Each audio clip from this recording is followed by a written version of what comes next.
Bring it! Add astra.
Yep.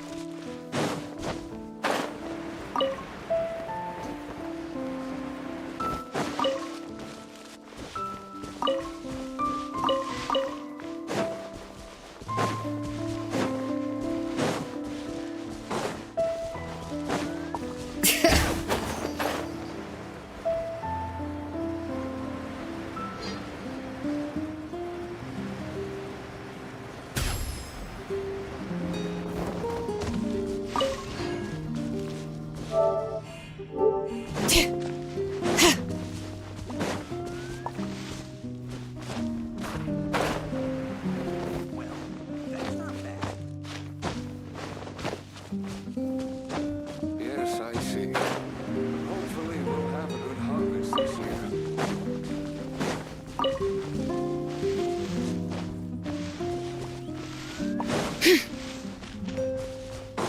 Bring it!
Add astro. Thank you for completing.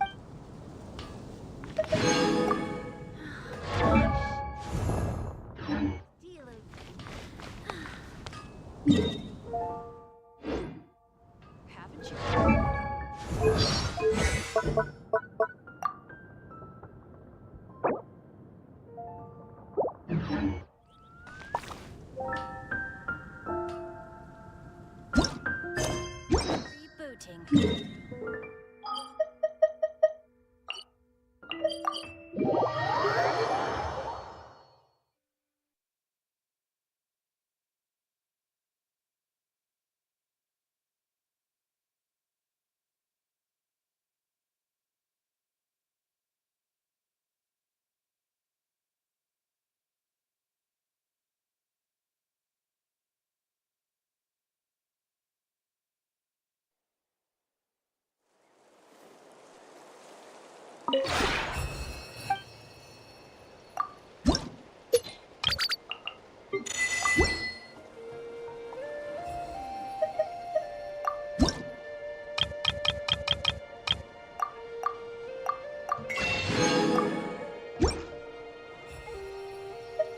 If you ever have it.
Bring it!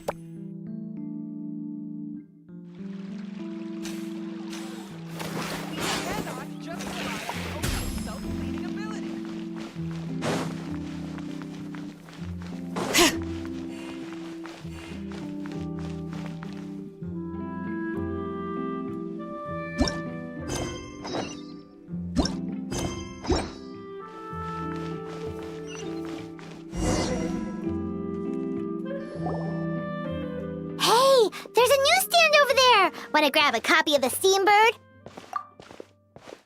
We know our Fontanian friends love a little drama. There's no way they let their readers down. Isn't that Charlotte? And standing next to her, surely that can't be Kaniche? How about... Lost treasure resurfaces at last. Behold the beauty of the Remurian teacup.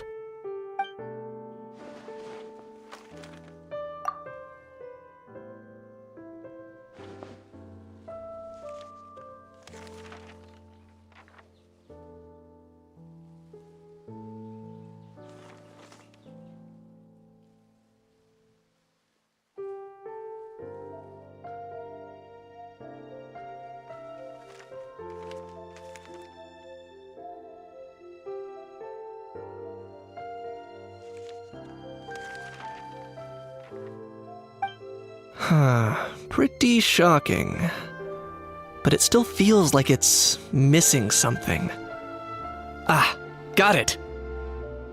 Udex gravely wounded in shocking stabbing. Set to miss cross-border smuggling trial.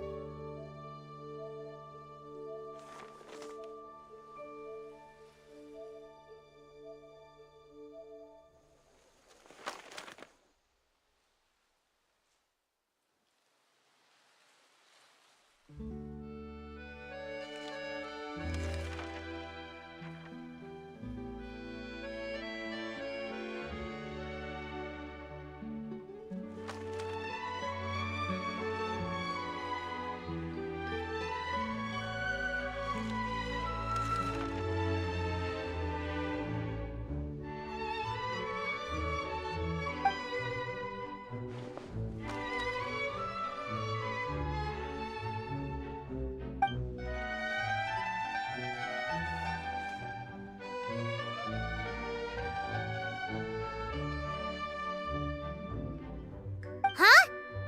What?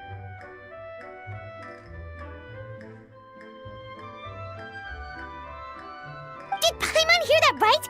Neuvillette was stabbed and gravely wounded? No, surely that can't be right. Can it?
Hey there, you two. Fancy running into you here. Yeah, that, and also a less than pleasant shock. What the heck was all that about a Saurian meat restaurant and the Udex getting stabbed? Please say you weren't being serious.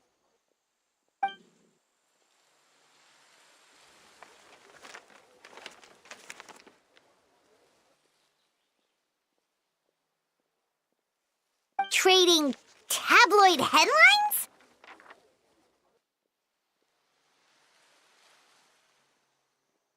Yeah. Charlotte and I were having a little contest to see who could find the most ridiculous fake news stories. Either I got lucky, or I have a knack for honing in on the most outrageous material.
If I had to quantify it, I'd say about 1% of what they write is the truth.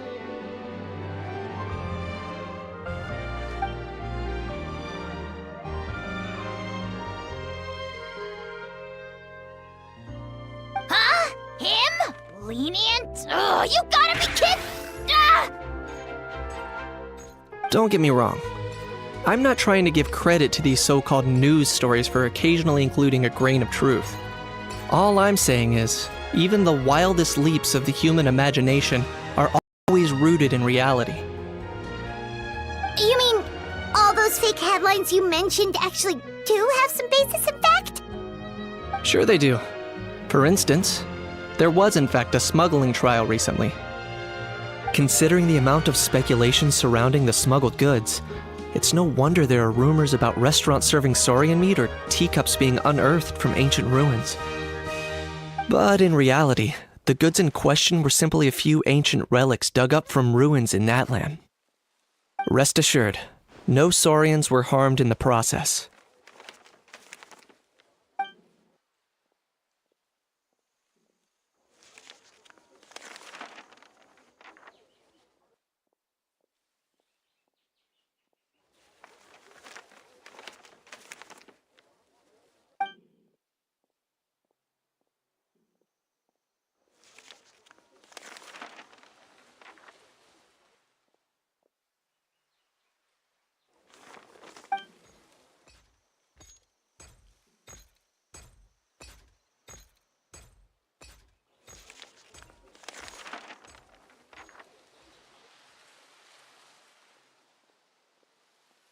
Oh, okay!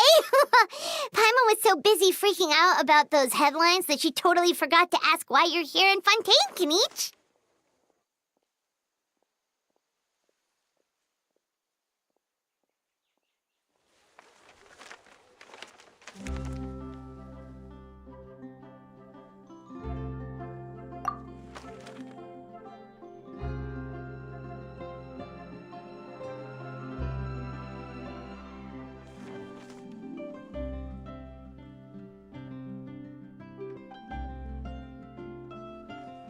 It was a pretty open and shut case, and my testimony in court was clear enough.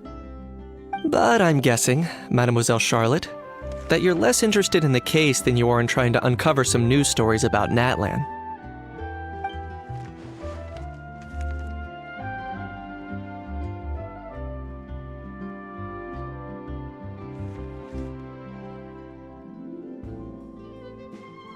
I appreciate your kind invitation, but like I said, storytelling isn't really my forte.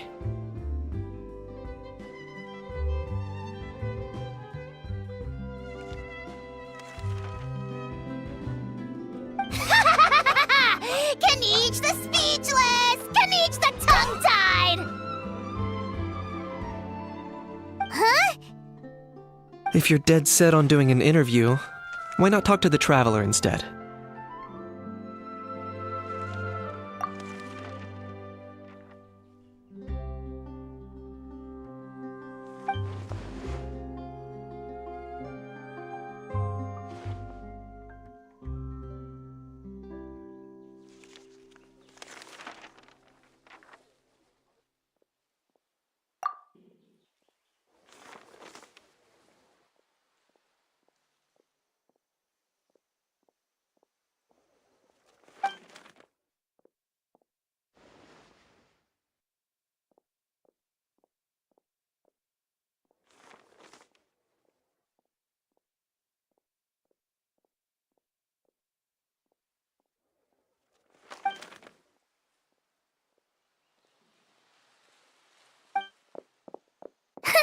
Charlotte never stops, does she?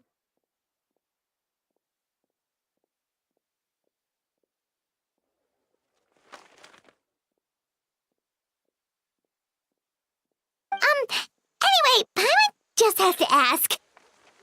That owl thing that popped out before, or was it a howl? It kind of looked like a howl, but at the same time... Oh, that thing. Yeah, that was a howl. Huh? What's up with him? Like, he's still noisy, but he's way quieter than before. It's like he's trying to hide or something.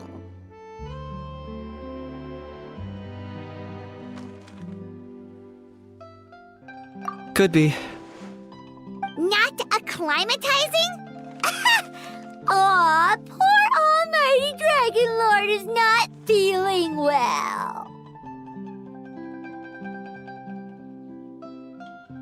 Too bad he can't come out to argue back. What do you mean? There's nothing physically wrong with him. It actually has to do with a strange law we learned about after arriving in Fontaine. Apparently, it's forbidden to release flying objects within Fontaine city limits during the first 3 days of each month.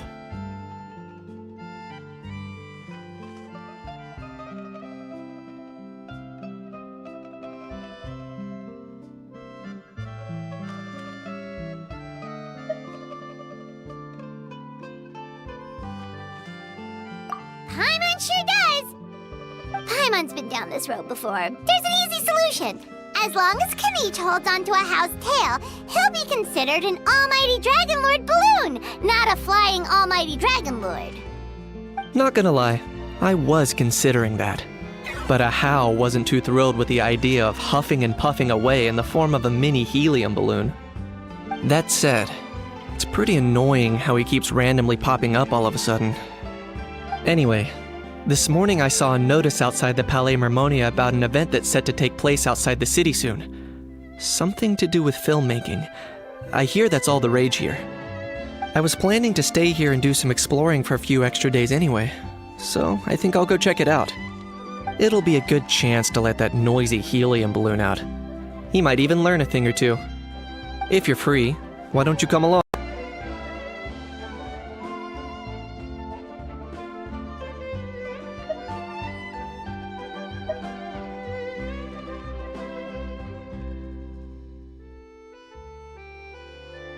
I know where it is, so let me lead the way.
Looks like I remembered correctly.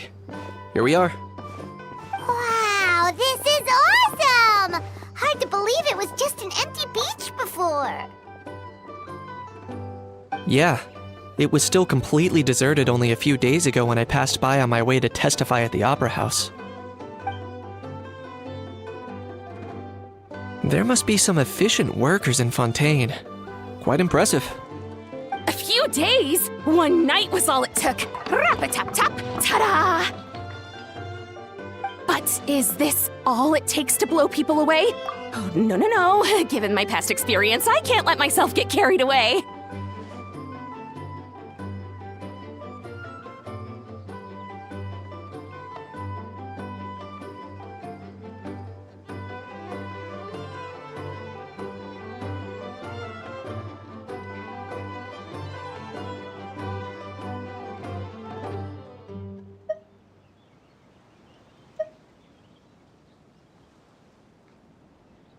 Well, I can't believe you actually remember me. It's me, Lepine Pauline. That's right, the unlucky one.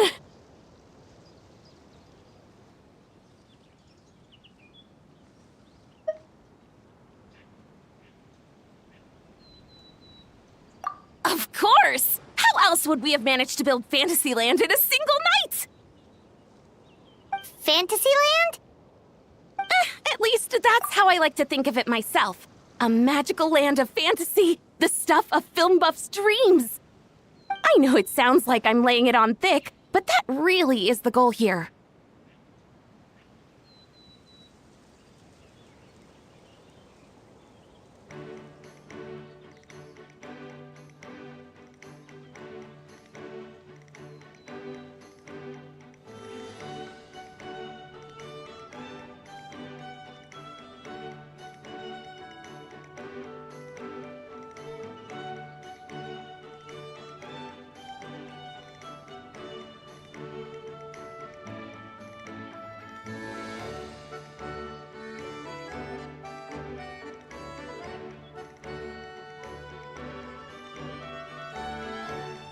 As you can see, the theme of this amusement park is Fontanian filmmaking, a place for all film lovers to come together and co-construct a world of dreams. Co-construct? Well, that's a relief. Sounds like you're sharing the cost this time rather than pouring your entire life savings into a single project. Nope! I might be inviting others to help fund this, but that doesn't mean I haven't thrown all my life savings into it too! Huh? You've got to be kidding. Ha! Look at you, puny little humans. Recklessly betting your entire future against some stupid vanity project. If you're expecting even an ounce of sympathy from the almighty Dragon Lord, dream on! Mockery is all you shall get, straight from the heart! Sorry, just ignore that little gizmoid. He likes to butt in occasionally. Do go on. Gizmoid? Who you calling Gizmoid? You're the Gizmoid! Wow! That's quite a nifty mecha you've got yourself there. Is it some sort of smart personal assistant? You ought to let Miss Charlotte see your cool gadget. Who knows? Maybe you could even look into mass production! Mass production? Ugh, insolent, vulgar, and disrespectful! I, the almighty Dragon Lord, am one of a kind! There has never been another like me, nor will there ever be! And another thing, smart is the understatement of the century! I shall have you know that I am Kahulahau, forebear of ancient wisdom! I lived for eons long before any of you were born! What? Heavens above! I beg your pardon, forebear of ancient wisdom. Please, I meant no offense. Idiot meets idiot.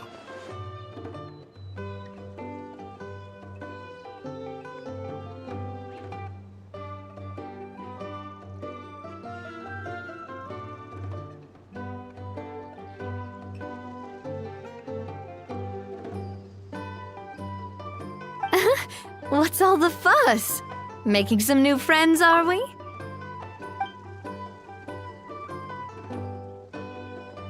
Miss Navia! Allow me to introduce the star behind all the work that's gone into this venue. Miss Navia, president of Fontaine Spina di Rosula. Hello, everyone. Partner, Paimon, how have you been lately?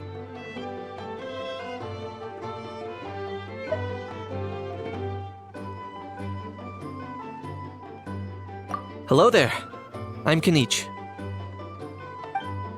What about me? What about me?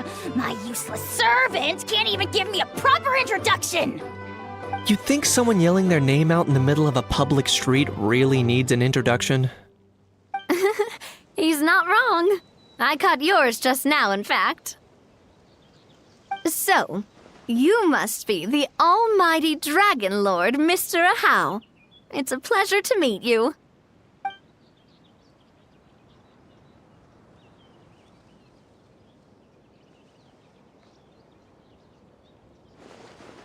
Oh, see that? That's what I call proper manners.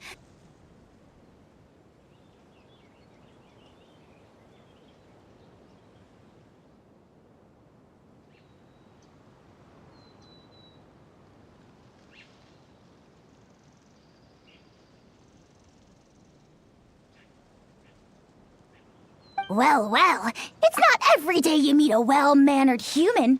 Navia, was it? Excellent. You may address the almighty Dragon Lord by his name. Navia, don't you think the title Almighty Dragon Lord is a bit silly? It's no big deal. All little animals do that, don't they? I mean, try to puff themselves up to look more impressive.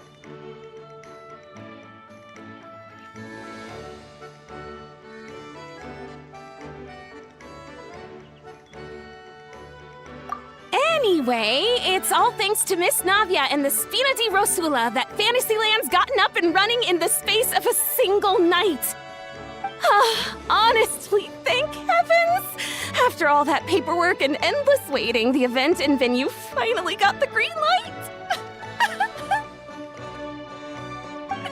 I couldn't wait a moment longer. The second the approval came through, I reached out to President Navia, hoping she could lend a hand. After all, who else but the Spina di Rosula would indulge such impulsive demands?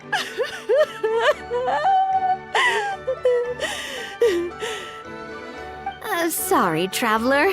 Miss Lapine Pauline sometimes gets a bit overwhelmed by her own excitement, as you can see. I'm guessing she hasn't gone into much detail about the event yet, so let me fill you in. In short, the Cheval Moran Film Fantasyland is a fan convention that's open to film enthusiasts from all over Teyvat. Miss Lapine Pauline is hosting this event and also providing technical support. Huh? Cheval Moran? That's right, the one and only Surintendant Cheval Moran! After much persistence and many solicitations, I finally obtained Lady Farina's permission to use the image of her close friend. Not only is our adorable mascot drawing in fans by the minute, but she's also boosting her own popularity. And that was always the goal, a win-win arrangement. It's been a while since we last met, but still, it's a surprise to hear Lapine Pauline coming out with such sensible ideas. By the way, Miss Lapine Pauline, have you decided to switch careers and go into film tech? Not exactly. By chance, one of the prototype lenses I developed caught a photographer's eye, and it's now being used for the latest cinematic productions. Thanks to this unexpected opportunity, I've had the chance to invent various film-related equipment and props. That's right.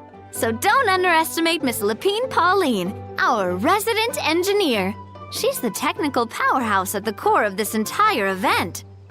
As for the Spina di Rosula, we're mainly here to take care of planning, operations, and management. For anyone feeling inspired to set up a booth, Miss Lapine Pauline and I will provide the necessary technical and operational support once their application has been approved. By the way, Traveler, are you at all interested in taking part? It would be a chance for you to earn some extra income. Plus, with your skills, I'm sure you could bring something special to the table.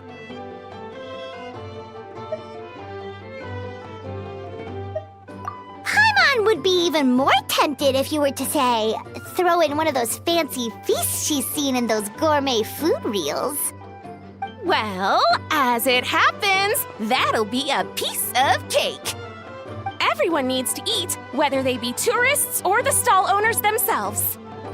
So thanks to Miss Navia's help, we've managed to invite none other than the celebrity chef, Miss Escoffier, to run our theme restaurant. Look over there!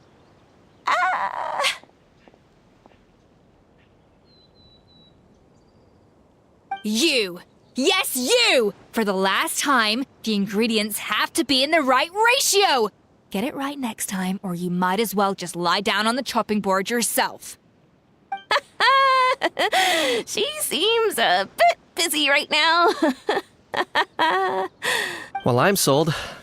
I think I'll make a How go be her assistant. You little... What's your game here?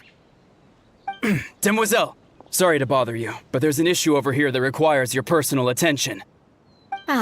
Apologies. Looks like it's back to work with me. Please feel free to take a gander at what we've got.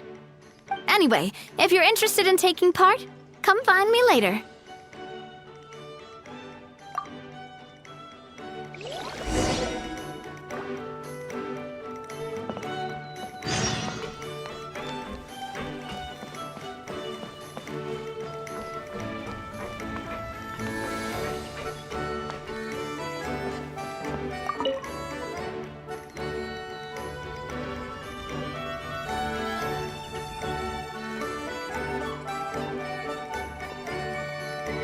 Traveler, it's you! Ready to join the Cheval Moran Film Fantasyland crew?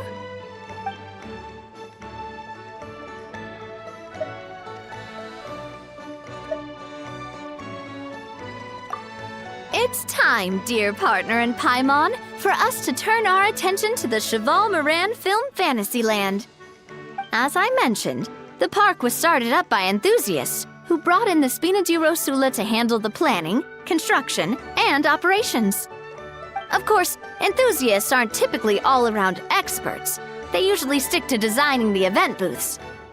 We, for our part, handle long-term operations and develop standardized strategy guides for the different activities.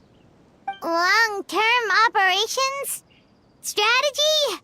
It all sounds so complicated. We spend most of our time adventuring, and we barely have any experience running a stall. Do you think we can handle this?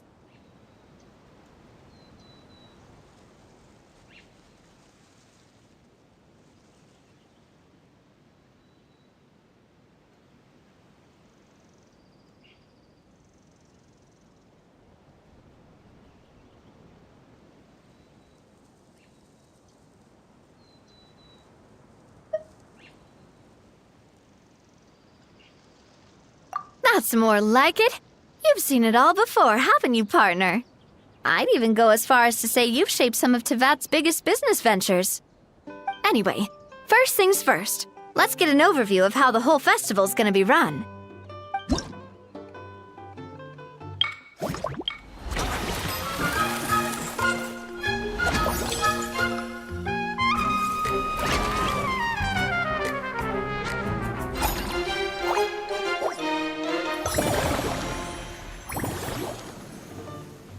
As you can see, our Fantasyland's a bit like a sugar-free macaron right now.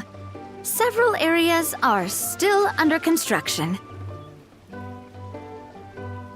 The Spina's only been able to hire a limited number of craftsmen. Besides, we don't have enough experience to handle multiple projects simultaneously. That's why I chose to adopt a time slot-based planning method, so we can focus on specific tasks during each designated period. Upgrading facilities, expanding the venue, hiring staff.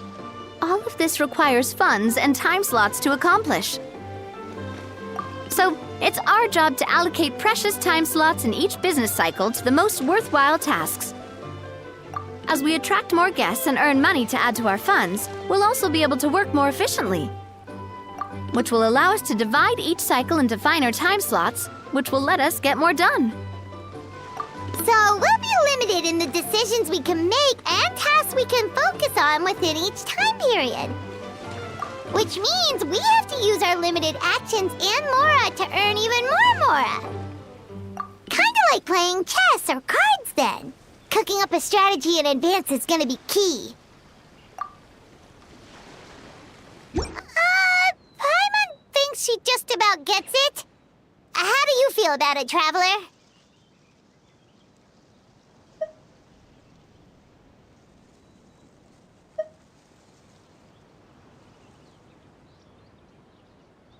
Yep, come on, we can do this. You mentioned standardized strategy guides just now. Does that mean there are non-standard ways to take part too? Of course. Film and entertainment mean different things to different people, and there's gonna be a wide range of exciting activities for people to try out. If we're not careful, some visitors might wander off and end up getting in trouble, and others might pick up dangerous props by mistake. To avoid confusion, we need to create a standardized strategy guide for each activity. Just think of it like a walkthrough.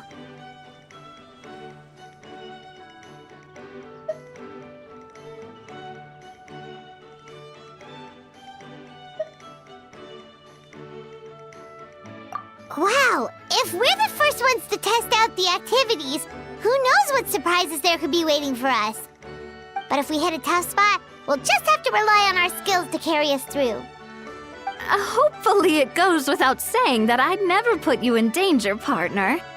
I carefully checked all the existing activities before you arrived, and I can assure you that they're all perfectly safe. I also wanted you to experience the activities before anyone else gets to. It'll be fun. Plus, we'd like to hear your thoughts and suggestions. Oh, those are two things Navia is best at! Making people feel safe and having fun! Great! Well, I can't wait to hear what you think. Your input is super important to us. All right then, let's start with Eclectic Escapades and put our first guide together.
Both of you seem even more excited than before.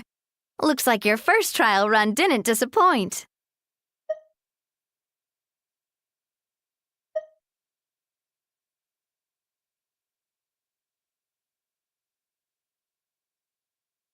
Paimon hasn't actually watched that many films, but after trying it out, she might just be hooked! We should check out the film that it's based on!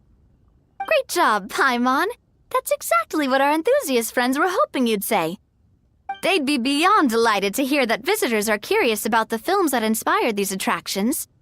Some have even been willing to contribute extra funds out of their own pockets. Where budgets have allowed, of course. Out of their own pockets? That's right. While the Spina di Rosula covers the cost of basic booth materials and rental fees, many fans have personally funded promotional materials and related merchandise. The cost of the booth itself isn't their main expense. Some of them have already started designing spin-off products inspired by film characters. Take our official mascot, Sir Intendant Chevalmoran, for instance. She won second place in the last most popular character poll for the comic film category, and was even dubbed the pinnacle of round, bouncy cuteness. Many people have expressed interest in designing cushions based on her image, using the highest quality fabrics and hiring the most skilled artisans to mass produce them. These cushions will officially go on sale at the next convention alongside lots of similar products.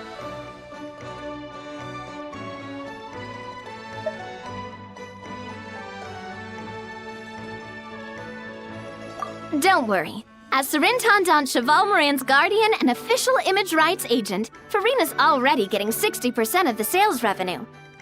After all, the fans are doing this voluntarily, not for profit, but to promote Sir Intendant Chevalmoran's adorable image. The more Mora ends up in Farina's purse, the better Sir Intendant Chevalmoran's meals will be. And who wouldn't be happy to hear that? Oh, Paimon likes the sound of that! Everyone working hard for something they all love without worrying about profit! Still, we can't just ignore Mora completely. Whether it's fan creations or official commercial projects, some level of financial balance is still necessary. The same logic applies to the Chevalmoran Film Fantasyland taken as a whole. Once we finish the standardized strategy guides, our attractions can officially be open to the public. But we can't take personal charge of the ticketing process. There's plenty of work to do at the various booths, and the park itself is a work in progress. We'll need to assign dedicated employees to maintain and manage each attraction. There's a recruitment section on the park's bulletin board. We've received many applications, and each candidate has their strengths. Our job is to match the best candidates to each attraction based on their overall performance. Once assigned, the staff will keep the attractions running, ensuring a continuous revenue stream. Wait, so we've suddenly gone from being playtesters to heads of human resources? That's definitely a first for us.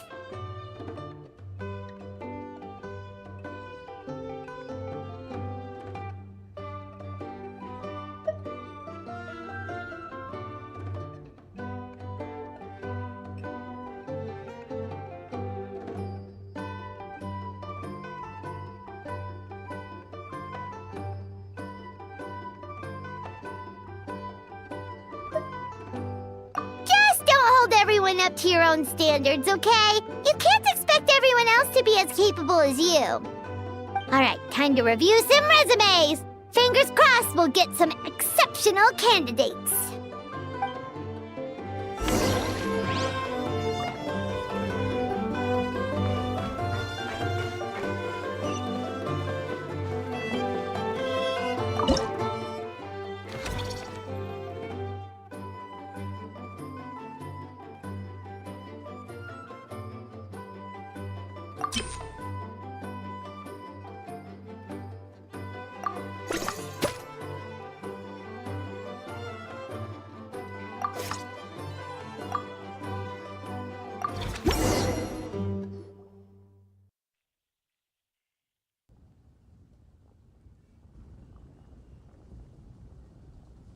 Looks like this particular employee is really getting into their role.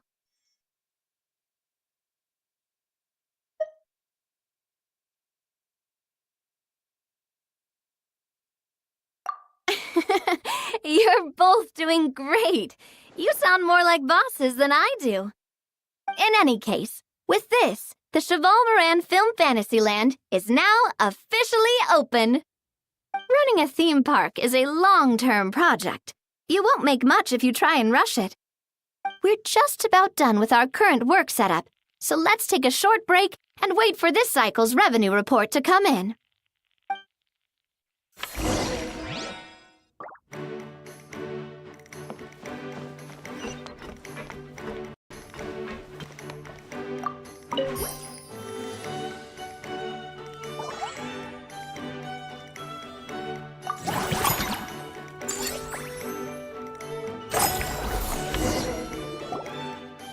Well, the numbers might not look that impressive, but given that we're just getting the ball rolling, I'd say that wasn't a bad start. Building on this momentum, we must consider rolling out more unique business strategies during the next cycle. To draw in the crowds, I've invited one of Fontaine's very own celebrity chefs, my good friend Escoffier. She'll be performing right here in the amusement park's restaurant. On that note, let's go catch up with her. So, is the restaurant part of our business strategy too? There are so many layers to this operation.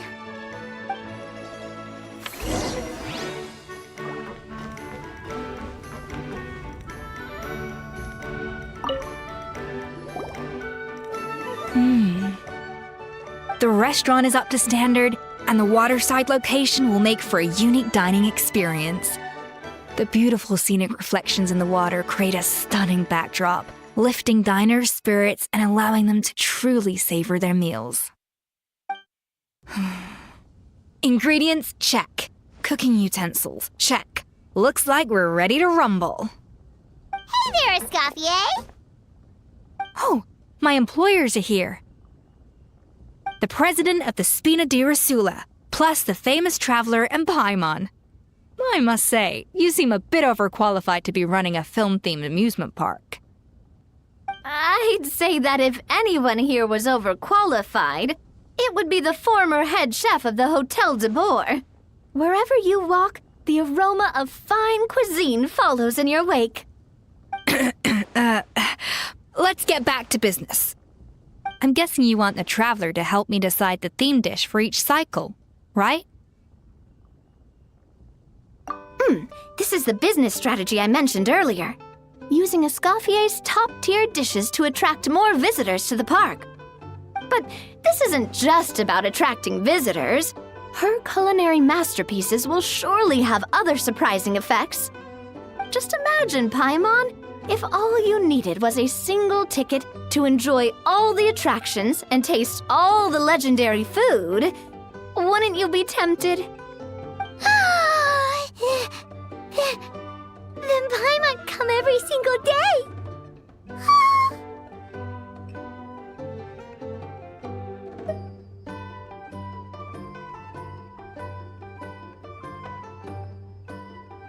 Now, here's the twist. To get the most out of this strategy, the menu can't be made public. Based on research by a certain food branding consultant, many restaurants have started offering a special chef surprise dish. So give me some inspiration every few business cycles, and I'll decide on our next theme dish. Now then, give me your hand.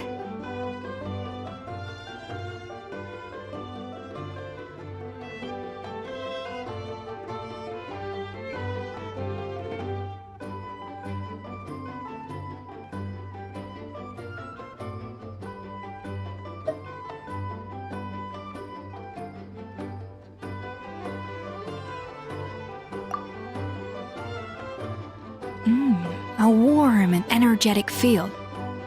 Your hands are calloused from wielding your sword, but still quite delicate. When you grasp its hilt, it's like you're holding the bow of a violin. A sword, then. The theme this time shall be strength. All right, let's find out what strength looks like in gastronomical form.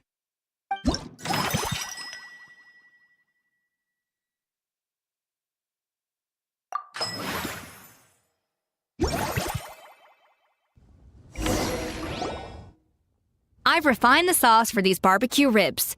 It's a richer flavor than the classic version, but not at all greasy. The mint extract in the seasoning leaves a refreshing aftertaste, perfect for indulging yourself after a fun-filled day. But if you ask me, I'd say the artisans need these more than the guests. The artisans? As I'm sure you've noticed, this park isn't quite finished. A serving of these barbecue ribs should help the artisans replenish their strength much more quickly. As their bosses, you have an obligation to provide meals for them. So why not invite them to dine here? Who knows, the morale boost might even improve their productivity. Oh? If I recall correctly, you once served up some special fish and chips for the porters over at the Fleuve Centre. For several days after, the workers were all incredibly efficient. They'd finish 8 hours of work in just 5. And then, because they clocked out early, they'd come back completely refreshed the next day. Then there's no time to lose. Go invite the artisans over while these ribs are still hot. I'll prepare some side dishes and desserts too. That's a great idea! You really live up to your reputation, Escoffier! Looks like these themed dishes are gonna make a huge difference after all. We'll have to make sure we check in with you regularly. The artisans are pumped and ready to roll thanks to that themed dish. And perfect timing, too. Let's take this chance to take the facilities of our eclectic escapades to the next level.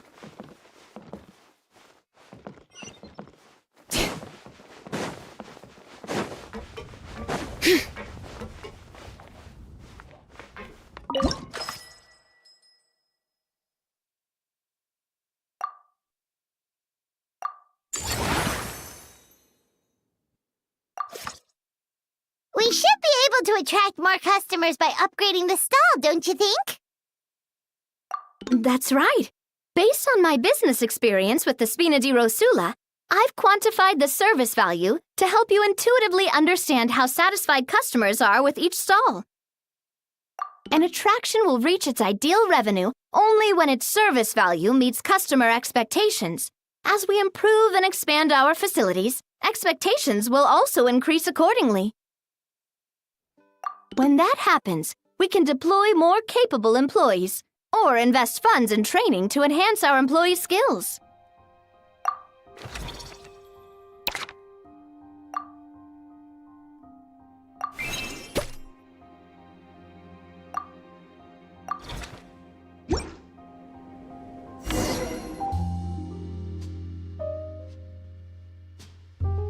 Whew, that should be everything. Looks like you've pretty much mastered how to run this park.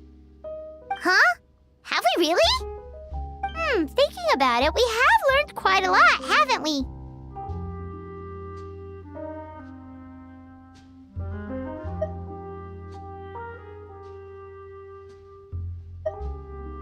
Oh, not at all. I wouldn't say I taught you much. Your intuition's been guiding the way mostly. I imagine long-term operations sounded like a scary prospect the first time I mentioned it, huh? But don't let that scare you. Just break things down into smaller steps and tackle them one at a time. Even if you're not a genius or naturally gifted, you'll get it done in the end. Whoa, seeing her own progress has really got Paimon fired up! Actually, she's gonna jot your words of encouragement right down. From here on out, we'll be running the Cheval Moran Film Fantasyland together. Let's make it a big success!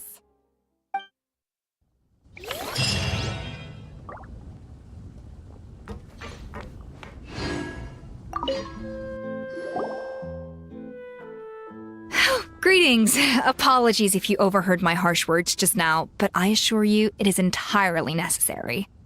The sheer lack of standards here will be the death of me. Do you have any idea of the kind of customers I'm gonna get with how lax things are at the moment? The ones that leave their guns behind by accident and then come back to collect them later bringing ammunition with them. Yeah, that's the kind of customer you wouldn't forget in a hurry. Oh. Wait, has that happened before? No, it's just the mention of guns reminded me. someone did actually leave their gun nearby. Huh? Just before we started setting up, as we were cleaning up the site, someone stumbled upon a mysterious locked box. It didn't look like something from Fontaine, though. It had more of a Natlanese vibe. Oh? Do you think a foreign tourist might have left it behind? That's what I assumed at first. But the box was buried beneath a pile of wooden planks, rocks, and whatnot, so it seemed like someone deliberately hid it there. But I didn't see much point in speculating, so the best thing I could think of was to hand it over to the authorities. I trekked all the way over to the Palais Mermonia just to hand it in. Ugh, it was exhausting. What did the authorities make of it? Oh, they made a mountain out of a molehill, as usual. Before even addressing the question of what was actually inside the box, they had several heated discussions about whose responsibility it was to write the lost and found notice. Thankfully, the ever-reliable Officer Sedine stepped up and immediately called in the Marechaussee Phantom to crack the lock and check if there were any dangerous items inside. And, as it turned out, there was a gun. Wow, that's a dangerous item, all right. Mind if I ask what kind of gun it was? Oh yeah, Mr. Kanich, you're from Natlan, aren't you? Do you know a lot about guns? You could say it comes with the job. I have an interest in weaponry and the like. Ugh, such a spoiled brat. What, are the toys I gave you not good enough for you anymore? Yep, got sick of those long ago. You little... Don't dare you turn your nose up at my gifts!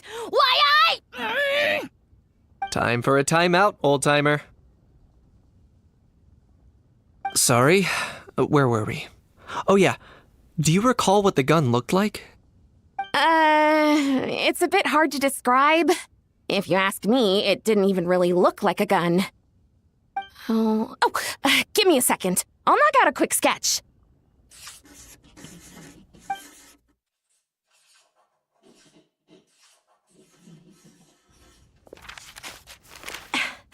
Something like this.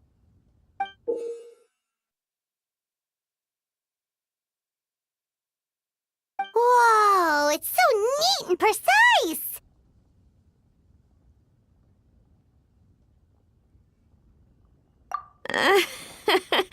It's nothing. Hmm. Sorry. Is something wrong with my drawing? I know it doesn't really look like a gun, but I assure you, this is exactly what it looked like. And it certainly could shoot as well, too. I confirmed that with the officer from the Marechaussee Phantom. No, quite the opposite. The features are very accurate, and it is definitely from Natlan. Please, don't mind me. I'm just taking a moment to admire it.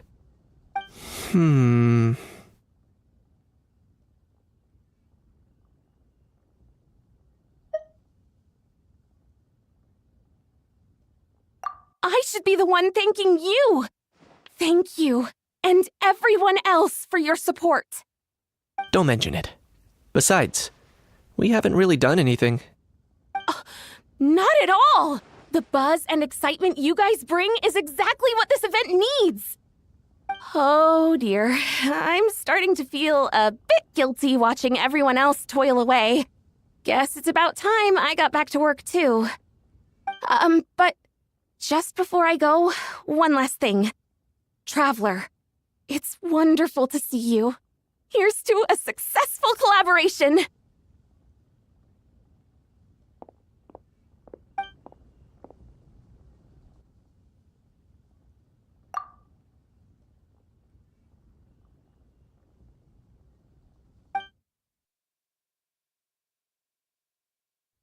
I'm sure you noticed that there was something unusual about that gun. Correct. It's most likely an old weapon dug up from some ancient dragon ruins. Based on my experience, it might be more accurate to refer to it as a hand cannon, but in Fontaine terms, it's not wrong to call it a gun. Given why I came here, don't you think it's curious that an ancient dragon relic of unknown origin would turn up like this, out of the blue? I suspect this gun might have something to do with that smuggling case. It might have slipped through the cracks. Time is of the essence, so I'd like to head over to the Palais Mermonia to verify my suspicions. Perfect. Then we can head out right away. Or, if you want to catch up with your friends first, I can wait.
Oh, man.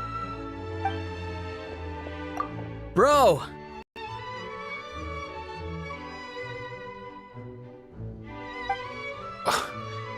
Are you mimicking me? Now's not the time. Come on.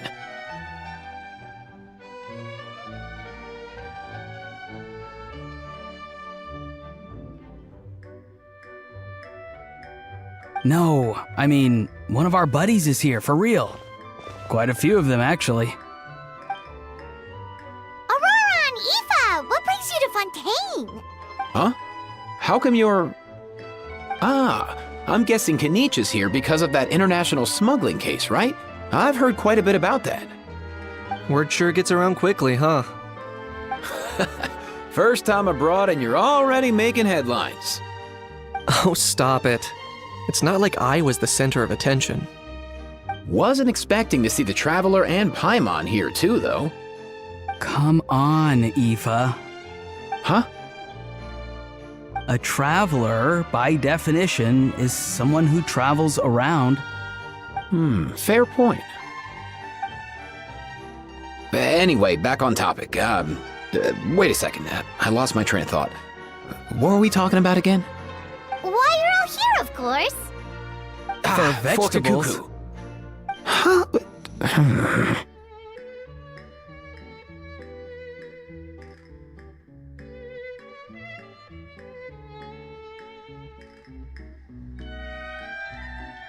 I'll go first. It's for the Chevrolamine Film Fantasyland. Wait, is that right? It's Cheval Moran. Ah, right. I keep stumbling over that one. Guess I owe Cheval Moran an apology, even if she's not here. Anyway, long story short, the festival restaurant urgently needed fresh vegetables from Natlan, which is why Aoife and I are here. So, you guys are vegetable couriers? He is. I'm just here as a responsible adult. It's his first time traveling so far away from home, and all the elders in his tribe were worried. So they had me come along. Even though it's your first time too. Right, but they still picked me to accompany you. You gotta wonder why that might be. Don't you get it? They all just saw how overworked you were, so they used it as an excuse to send you off on a vacation. Wait, what? So I'm getting the grandson treatment now too? See, doesn't matter how much older you are than this dude. Hang out with him long enough, and you'll eventually find yourself being treated like a kid. Meaning everyone looks after you. What's so bad about that? In theory, nothing at all. In that case, guess I better start over. Hi guys, my name's Aoife, and I just turned 5.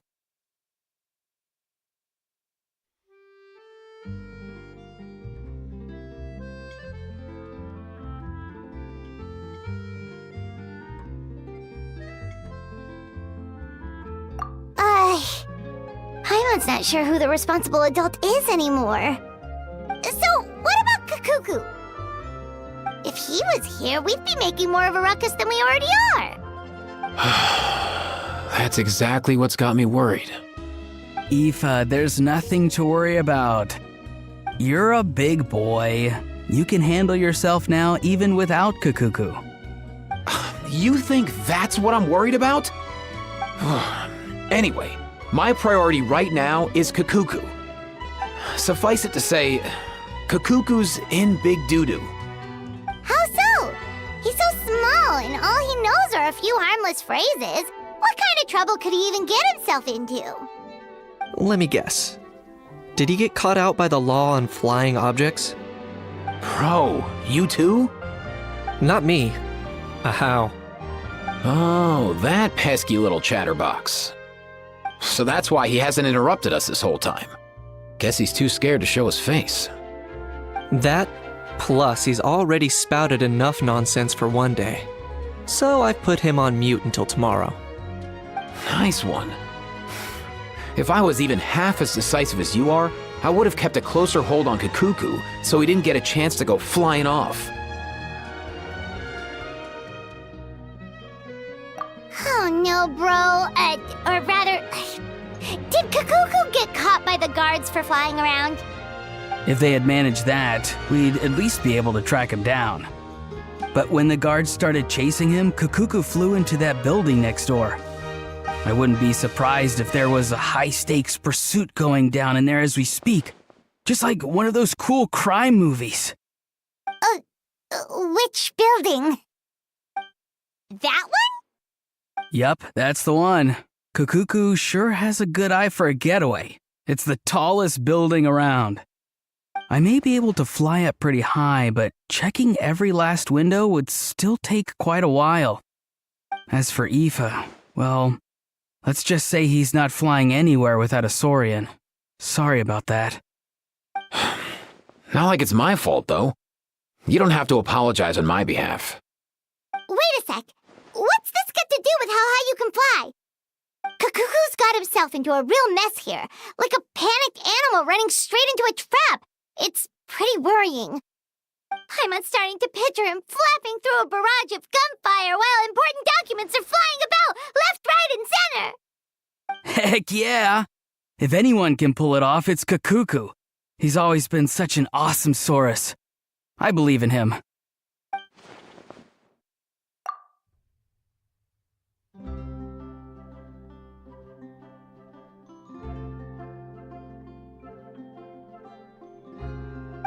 For real now? Do you even hear yourself, bro? Of course I'm for real. I'd never make light of something like that. All right. Everyone's an awesome Saurus. Well, the human version. But our priority right now should be to go in there and check up on Kakuku.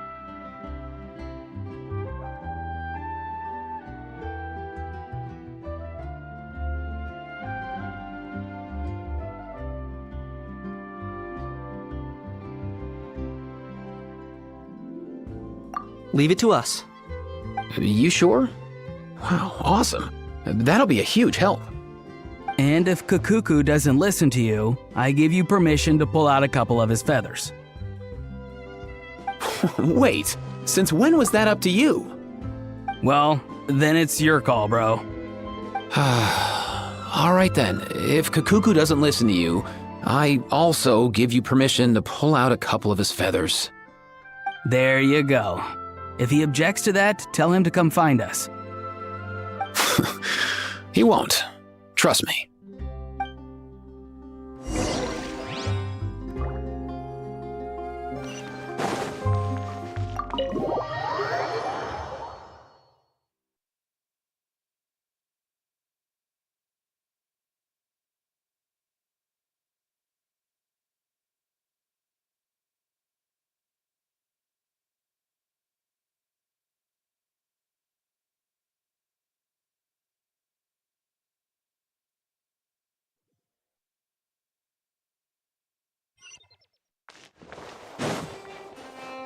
Nothing new there.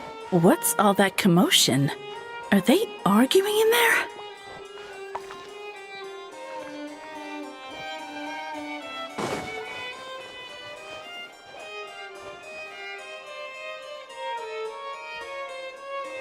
You have to think before you act.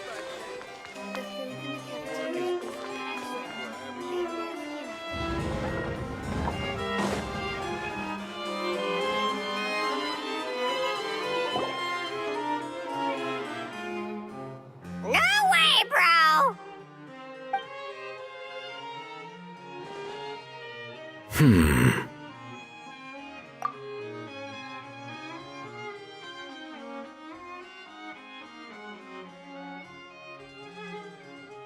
Did he say he came from Natlan? No. Get out of here!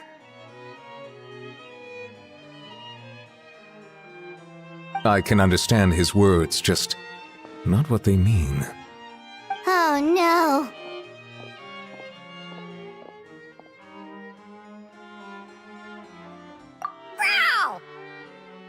Bro!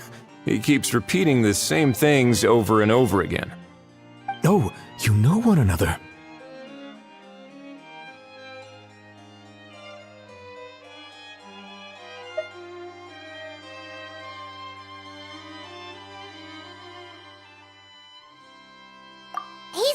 friend! Yeah, a saurian friend of a human friend! Great. Well, that was easy. Looks like we've tracked down the owner. Guess that's one less lost and found notice for you to write, Monsieur Neuvillette. For real?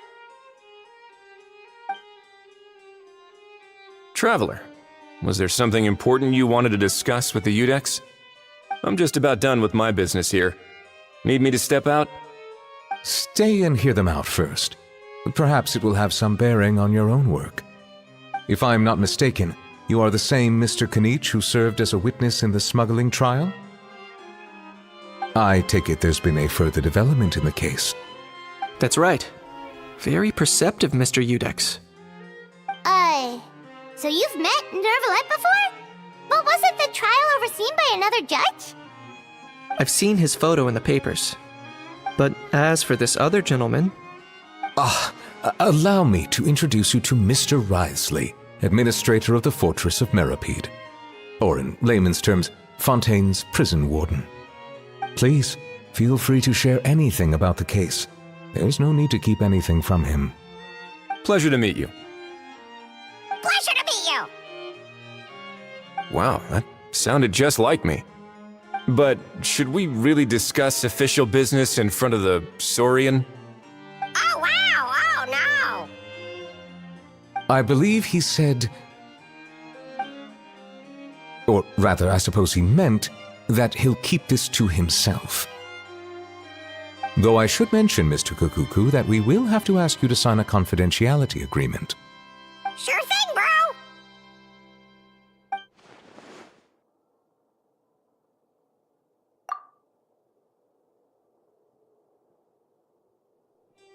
Let us return to the matter at hand. Mr. Kanich, was there something else you wanted to discuss relating to the case? Yes. Let me fill you in.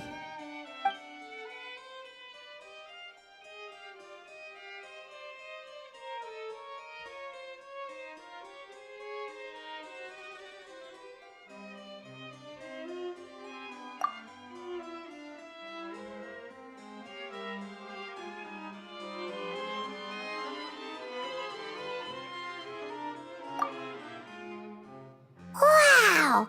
It really is exactly like Lapine Pauline's sketch! That must be all that practice drawing engineering blueprints, huh? So if it's true that this weapon came into Fontaine alongside the contraband from the smuggling case, then there's a high chance we overlooked a suspect. That's exactly my line of thought. I see.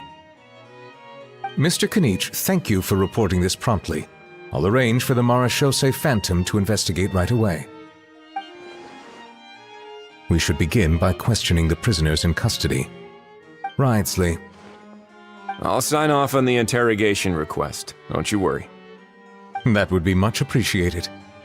It's lucky that the Palais Mermonia wasn't scheduled to release any public bulletins today, and that this guns lost and found notice hasn't been written up yet. In other words, the news hasn't leaked. I'll be staying in Fontaine for the time being. If there's any progress in the investigation or you need my help, feel free to reach out anytime. Yep, we were just about to go help out with Lapine Pauline's convention. If there's any news, we'll keep you all posted. Marvelous. Thank you all. Well then, all that's left is to...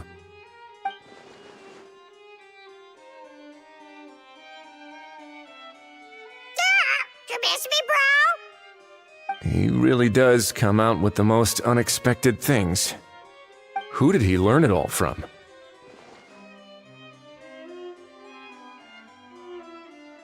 Huh.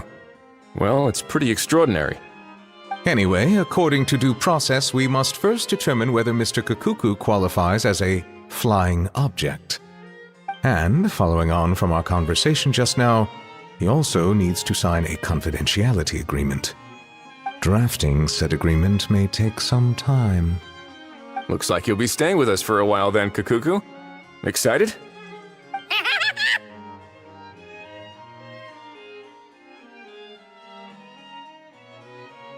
That would save us a lot of trouble. Many thanks. All right then, we'd better get going. No need to see us off.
What's the situation? How bad is it?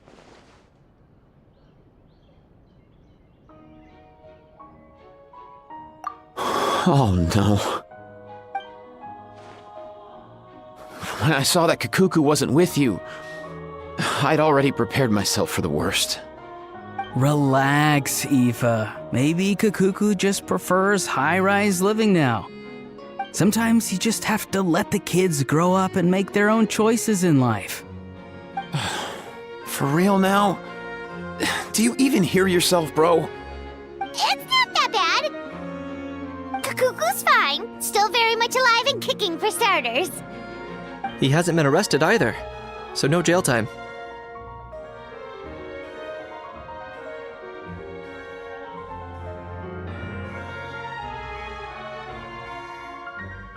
See? You're not exactly reassuring me here. As for the bad news, well, it's really not that bad. Kakuku accidentally overheard some top secret stuff, so he has to stay at the Palais Mermonia for a while to sign a confidentiality agreement. But there's no need to worry. The person in charge of looking after Kakuku is super nice, so he'll be absolutely fine.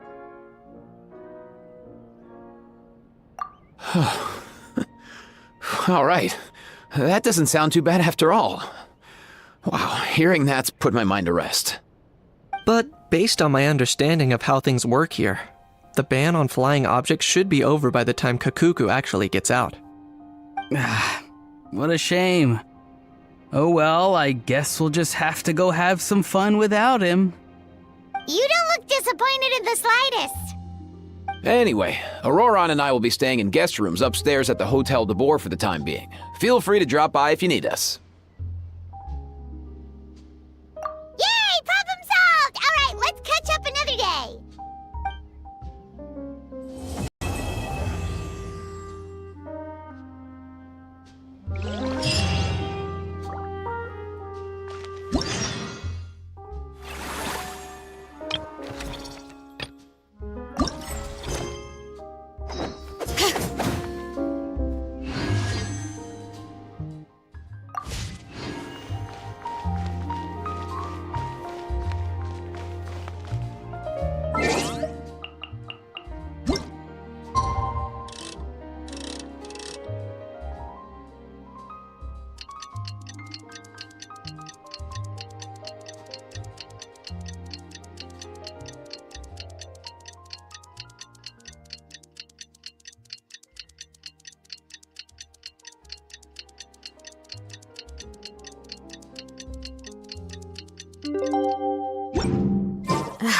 I bought a It's been a few days. Ban on flying objects should be over by now.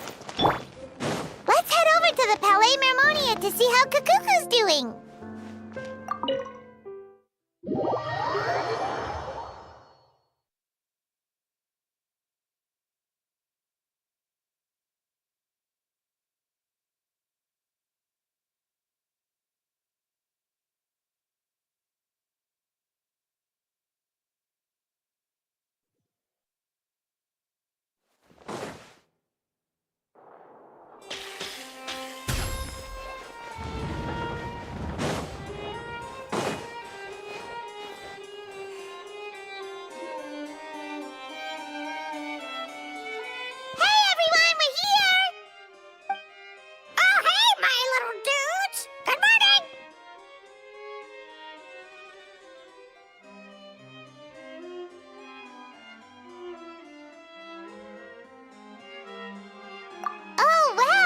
Cuckoo's learned a new greeting! Is that good news or bad news, though? Sorry, I did everything within my power. But so far, I've only managed to teach him how to say good morning. Wait, so that's all you've been up to this whole time? Get out of here! Huh? Okay, so good mornings aside, please tell Paimon there's been some other progress too. Of course. That's why I'm here. Kukuku's not the only one that Mr. Ridesley's been getting to talk. I'm referring, of course, to the convicts. It was nothing. These guys weren't exactly tough nuts to crack. So, what's the deal? After racking their brains, they remembered speaking to an inconspicuous middle-aged man just as they were preparing to pack up and leave Natlan. He was dressed in the manner of the Children of Echoes and carrying a box. Plus, the description matches the one the gun was found in. All in all, he didn't look any different from your average Natlanese traveler. Perhaps seeing that they were dressed as merchants, this man stopped for a chat, inquiring where their goods were headed, and even asking if they could share a boat. The smugglers were very cautious, though. They didn't tell him any specifics. But all this happened before I crossed paths with them. I happened to notice them as they were preparing to set sail. I thought they looked shady, so I snuck aboard, and ended up being carried along all the way to Fontaine.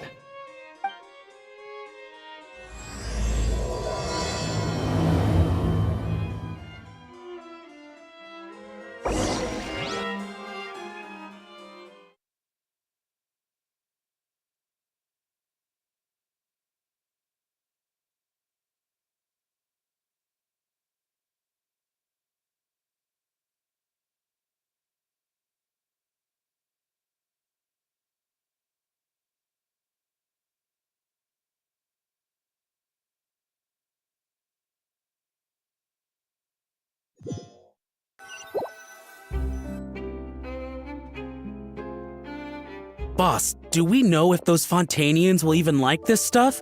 What if we can't shift it? And that's why we call you a rookie. It's all supply and demand, kid. Supply and demand. Natlan's foreign trade is just starting to lift off. There'll be a market for it, you'll see. That's right. So stop giving the boss trouble, rookie. Just do your job and keep an eye on the goods. Are they merchants? Have they come to Fontaine to do business? Scarred face. Calloused hands. On closer inspection, the fabric looks worn at the knees and elbows, and his fingernails are dirty. Not exactly your typical merchant. Could he have previously been a warrior? Or even an adventurer? Something feels off. I'd better sneak up and get a closer look.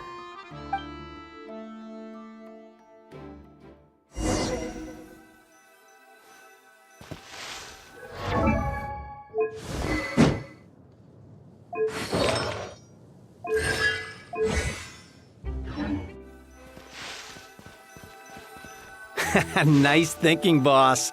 This tourist tub's been fast going and smooth sailing. Plus, no one's been asking us what we're up to. That goes without saying. Big cargo ship would have been too slow, whereas the smaller ones would have been faster but way too bumpy. If we ended up damaging the goods by accident, all these months spent grafting away would have gone up in smoke. Seriously? But there's hardly anything here. Would it really have taken them months to prepare? And why would they need to transport it with such care? Could they be secretly smuggling precious items out of Natlan? I'll need to find a way to get to the bottom of this.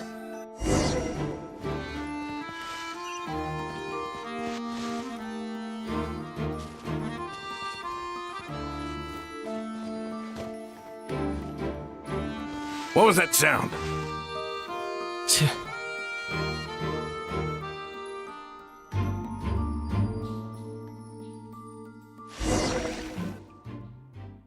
Boss, do we know if those Fontanians will even like this stuff? What if we can't shift it? And that's why we call you a rookie. That's right. Are they merchants? Have they come to Scarred face. On closer inspection, could he have previously... Something feels off.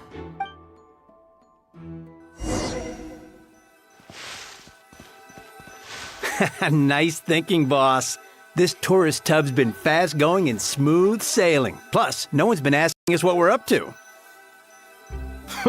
That goes without saying. Big cargo ship would have been too slow, whereas the smaller ones would have been faster but way too bumpy. If we ended up damaging the goods by accident, all these months spent grafting away would have gone up in smoke.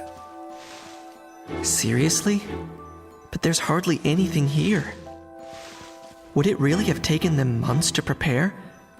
And why would they need to transport it with such care? Could they be secretly smuggling precious items out of Natlan? I'll need to find a way to get to the bottom of this.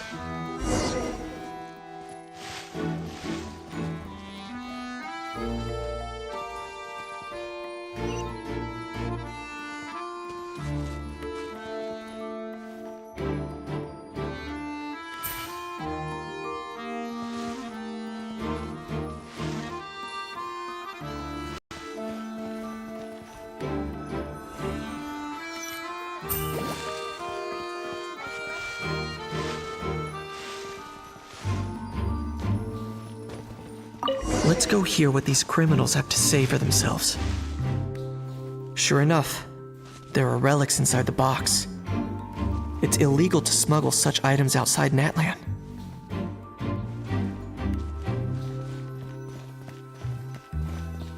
Hey, why the long face? You're abroad on business and you get to do some sightseeing while you're at it. Sounds like a pretty sweet deal to me. You better cheer up if you know what's good for you. I guess you're right. I was just worried I might have messed up with the packing or that something's gonna go wrong along the way. Oh, pull yourself together. Tons of foreign tourists come traveling to Fontaine. I bet their luggage is full of all kinds of weird stuff. If someone insists on checking it all, just show them the purchase order we had drawn up. Those Fontainians can't get enough of their legalese, so I've heard. They can look all they want. Aha. So their aim is to smuggle in contraband after all. Looks like I've gathered enough intel about the smugglers and their contraband. Time to inform port security.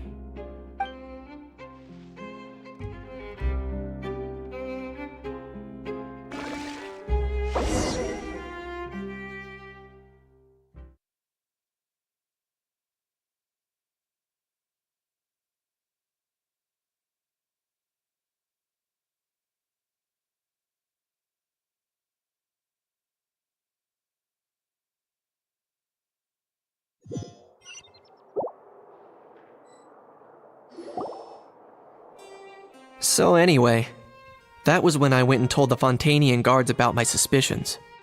After an investigation and a chase, they finally apprehended them and sent them on their way. Well, guess they're headed exactly where they should be. Thanks. Based on your recollections just now. I was completely focused on those smugglers at the time, so I wasn't really paying attention to other passersby. Yeah, Kanish, you did great! In other words, the person who brought the gun here, the one who lost it, has no connection to the smugglers whatsoever. They were working entirely on their own. Oh dear, oh dear! Sounds like Mr. Kukuku wants to chime in? He said this elusive individual's actions are positively mystifying. It's a good observation, I quite agree. However, we still know next to nothing about the person. Perhaps we should start by focusing on the lost item itself.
It certainly seems like it was the bait in some kind of trap. The only question is, why wasn't the bait made more conspicuous? Has something sprung to mind? I just remembered a film I watched this one time. Huh? Oh, wow! No way, bro! Hold on, let me explain. Just now, the traveler speculated that this box might have been placed there on purpose, as if the intention was for someone to come pick it up. That got me thinking about those films about kidnapping cases. When they demand their ransom, the kidnappers tell the victim's family to leave money or valuables at a designated spot for someone to come pick up. That doesn't merely happen in films. There have been similar cases in real life. In fact, if anything, it's probably the real-life events that inspired the films. Sounds plausible. Ooh. Wait. This raises the stakes to a whole new level. If the gun really was some kind of ransom, then since we took the box, the kidnappers never got their payment, so does that mean they executed the hostage?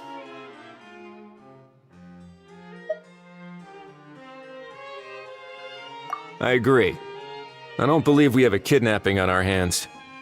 Selling off stolen goods is extra work that most kidnappers would want to avoid. Unless they're after something very specific, they tend to just ask for cash. Could we be dealing with a kidnapper who's dead set on getting their hands on an ancient dragon handgun? It's not impossible, but the likelihood is very slim. We can discount that possibility for now. And speaking of selling stolen goods, don't you think this looks more like a transaction?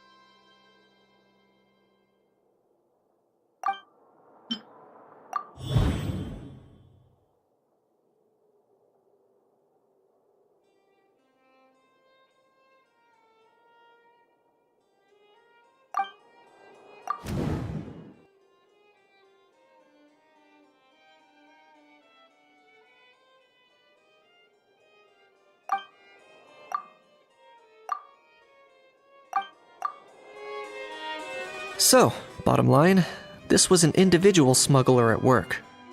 Exactly. And it was the location itself that caused the deal to fall through. The last thing they would have expected was for a quiet beach to turn into a bustling film convention overnight.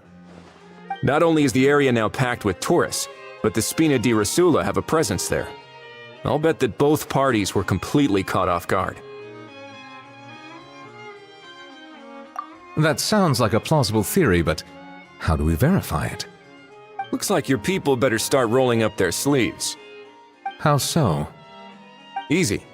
Just follow the usual procedure by putting up a lost and found notice. The more routine we make it seem, the more likely the suspect will come forward to claim it. Even if they send a proxy, we're liable to get our hands on new leads. And timing-wise, it's about time we updated the bulletin board anyway. All we need now is a lucky gestionnaire to write up the notice for us post-haste. Ah, so that's what you meant by rolling up their sleeves. In that case, I may as well write it myself. Delegating this to someone else would require an additional explanation. Or are you just not used to asking others to work overtime? Is that really a major concern here? Well, looks like I won't be needed around here. At least until the notice has been posted. You could always wait here if you like. The Palais Mermonia serves a particularly fine cup of tea if that swings it for you. Thanks, but no thanks. I left a very noisy creature with a friend before heading out, so I should probably get back to feed it. Ah, I wasn't aware that you had a pet, Mr. Kanich. Speaking of pets... Get out of here! Out of here! Yep, that's the plan. Outta here indeed. I believe that what Wriothesley is trying to say is, you are free to leave, Mr. Kukuku. Furthermore, it has been determined that Mr. Kukuku should not in fact be classified as a flying object. As such, he shall be free to move around Fontaine whenever he so pleases. You're the best, bro. Oh, that really is good news. Travelers, should we bring Kukuku back to Aoife and Auroran? I shall leave him in your capable hands.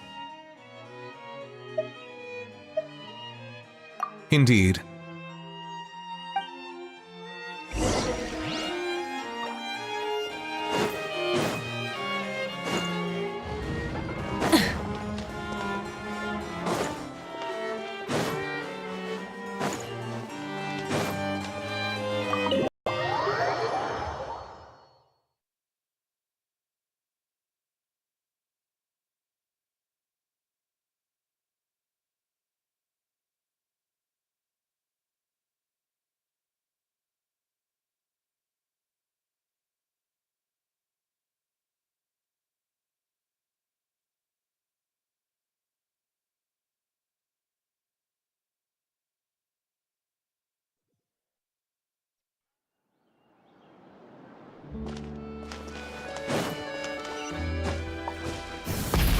Try and stop me!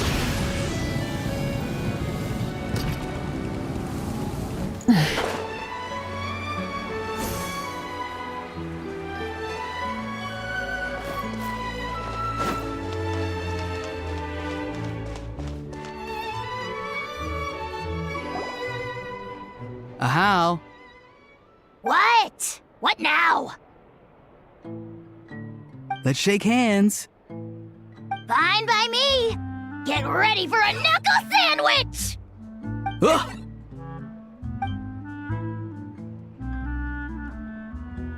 Oh, nice dodge.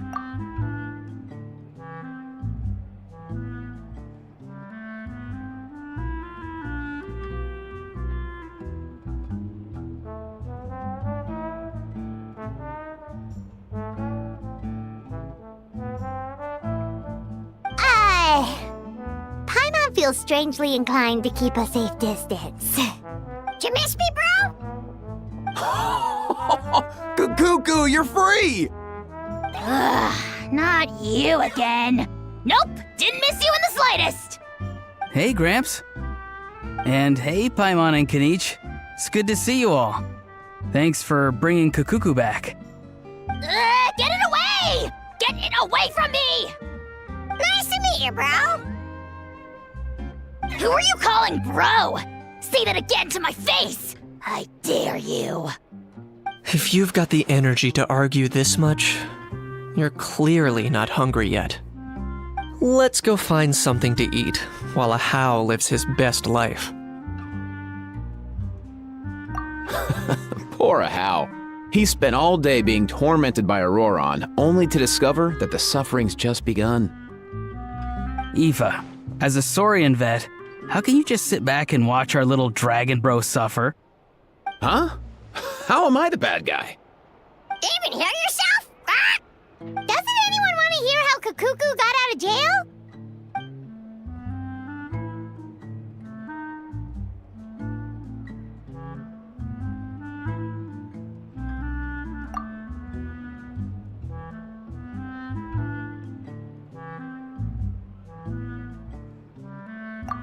Don't lose hope, How.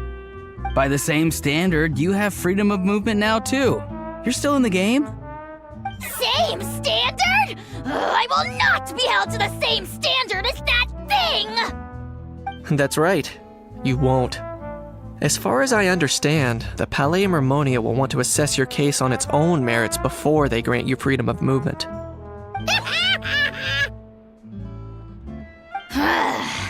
Where's that Saurian meat restaurant again? I'm gonna march that little pink balloon right into the kitchen! Yeah, good luck with that, bro. You'll be putting your own neck on the line, too. Also, there's no such restaurant! Anyway, thanks for looking after a How, guys. I'll take over from here. Why you?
distance, though.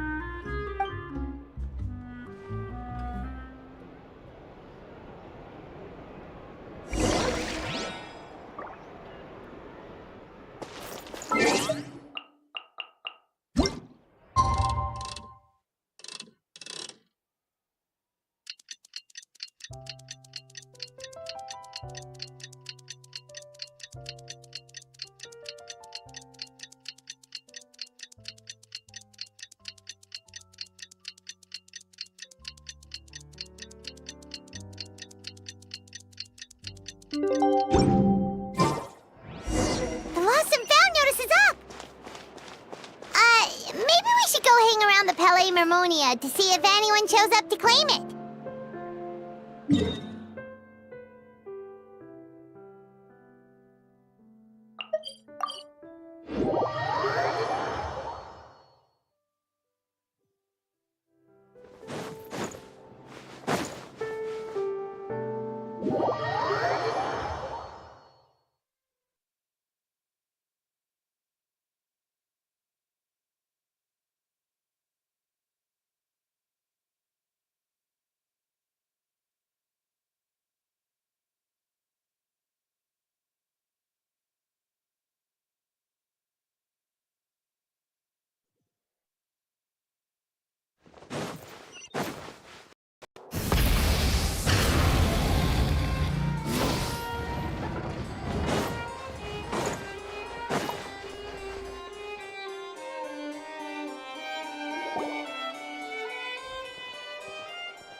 Huh, looks like there were quite a few others with the same idea.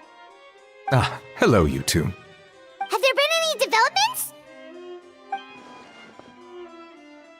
Okay, guess not. Well, the notice was only just posted. Guess it's pretty unlikely that someone would show up right at... Special Patrol, open up! Ah! Who's there? What's going on? The Special Patrol?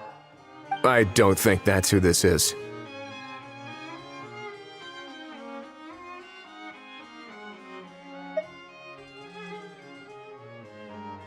Hey, this isn't the time for silly jokes!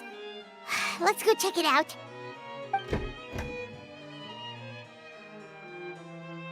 Good day, all. Gramps, grannies, aunts, and uncles. What in the Tevat are you doing here, Auroran?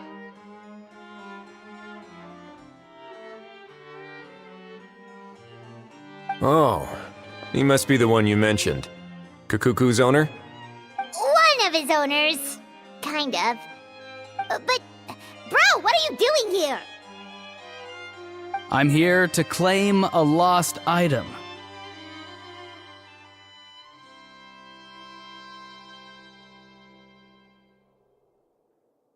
Is this the person you saw on the boat, Mr. Kinich?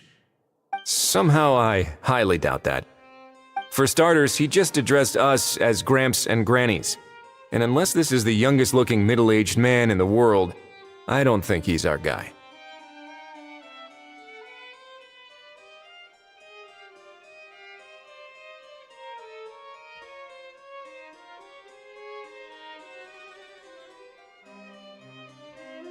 Huh.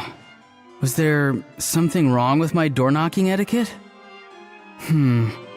That's how they do it in all the films. That's not door-knocking etiquette. That's the Special Security and Surveillance Patrol doing their job. Completely different things. Oh, I see. I figured it was just a polite way of requesting entry to show the people inside you had something important to discuss. Oh, sorry about that. I totally goofed that one up. Give me a moment. I'll go back out and try again.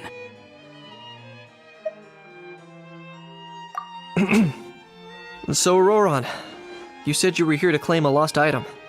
What did you lose? Yeah, so basically...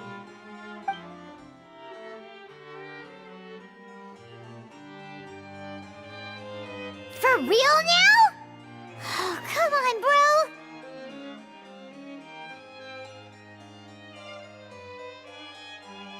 Auroran, be honest now. Were you the one who lost this? No, it belongs to a friend. So it belongs to Aoife? Of course not. Aoife has his own gun.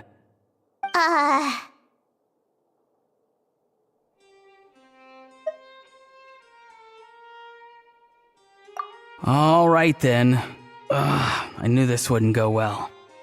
So here's what went down. This morning, Aoife and I were playing rock, paper, scissors. Before long, he'd lost, as he usually does. So we figured we'd head out and visit some of the Cour de Fontaine's famous landmarks. When we got near the plaza, a man suddenly stopped us to ask for help. He said that he had lost something and that someone had found it and sent it over to the Palais Mermonia.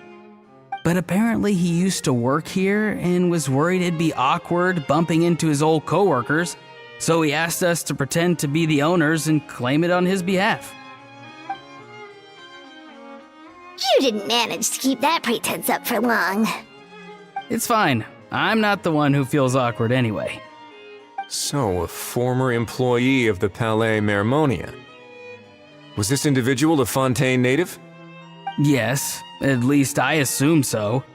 He looked like a well-dressed gentleman to me. We were about to refuse, but he was so polite. Could it have been a disguise? Oh no. Auroron, Paimon thinks you've been tricked. This person might be in cahoots with the bad guys.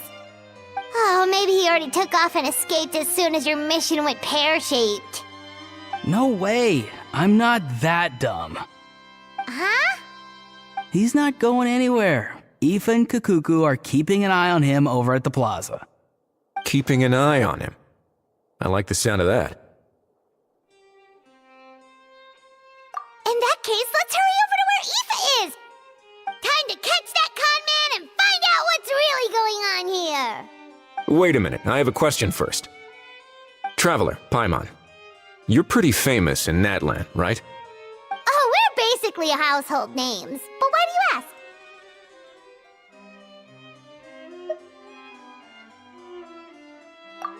ask? Would that be a problem? Remember when I said that the seller might be watching in secret? If so, then picking Auroron to do their dirty work was a careless mistake on their part. It suggests that the person who got Auroron to claim the item might not be fully in the know themselves. There are plenty of unanswered questions, but standing around racking our brains won't help. However, I still suggest that the famous faces among us, meaning the Traveler and Kinich, oh, and of course, Monsieur Nivelette too, stay here for the time being. We'll empty the box, give it to Auroron, and then he can claim the item as if nothing happened. I'll follow to check if anyone is watching. I doubt anyone would recognize me anyway, so I shouldn't draw too much attention.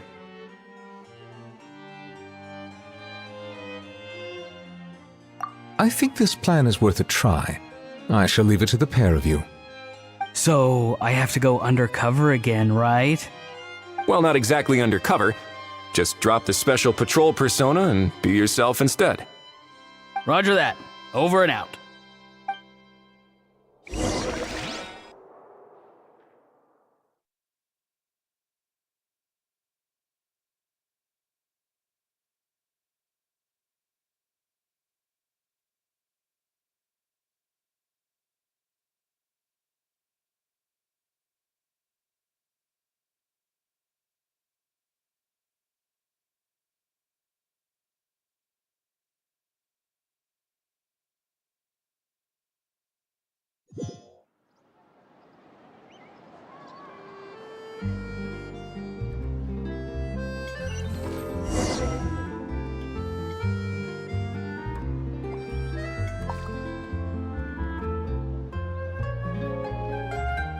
No sign of any suspicious individuals around here.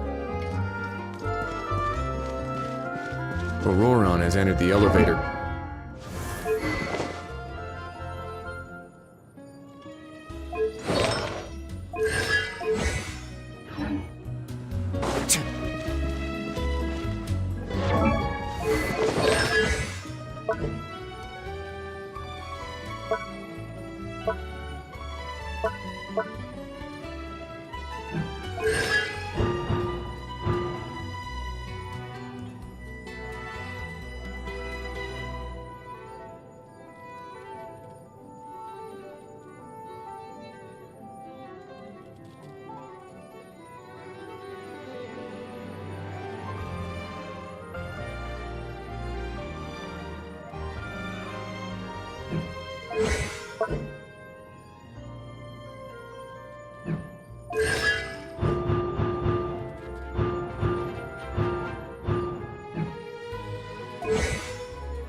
Auroron's taking the elevator. I should take a different route to the plaza.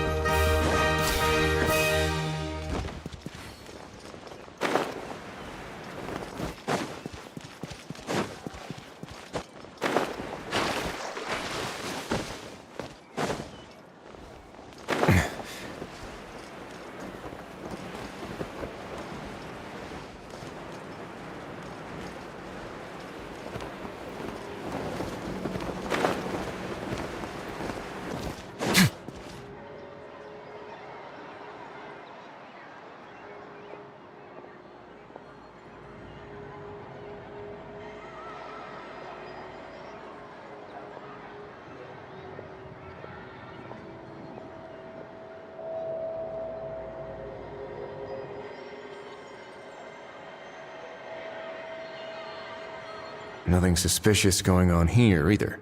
Strange. Maybe we're overthinking this? Oh dear! Oh dear! Stop with the pecking! Stop with the pecking! Please, sir, I'm begging you, do me a favor and get this pet of yours under control! The heck are you on about? Sorry, but he's not my pet. He's my coworker. And I should warn you, he's not too happy with how you're talking about him. What the? This thing has a job? So in that land, they just dish out jobs to any old thing. Uh-oh. Kukuku's not too big on being called a thing either. You're on your own now. I'm sorry. Please, Mr. Kukuku. Master Kukuku. Lord Kukuku. I meant no offense, I promise. All right, Kukuku. That'll do for now. Let me ask him some questions first. Sure thing, bro. Auroron actually looks pretty serious this time. Was he just pretending to be clueless earlier? Interesting. Think I'll sit back and see how this plays out. You actually got it? Wow, didn't think it would be that easy. Ah, excellent. Looks like sending you was the right approach after all. After all? I mean, because the staff at the Palais Mermonia don't recognize you, right? So I got it, but I don't remember promising I'd hand it over. Huh? This thing's pretty cool. I've taken a bit of a liking to it.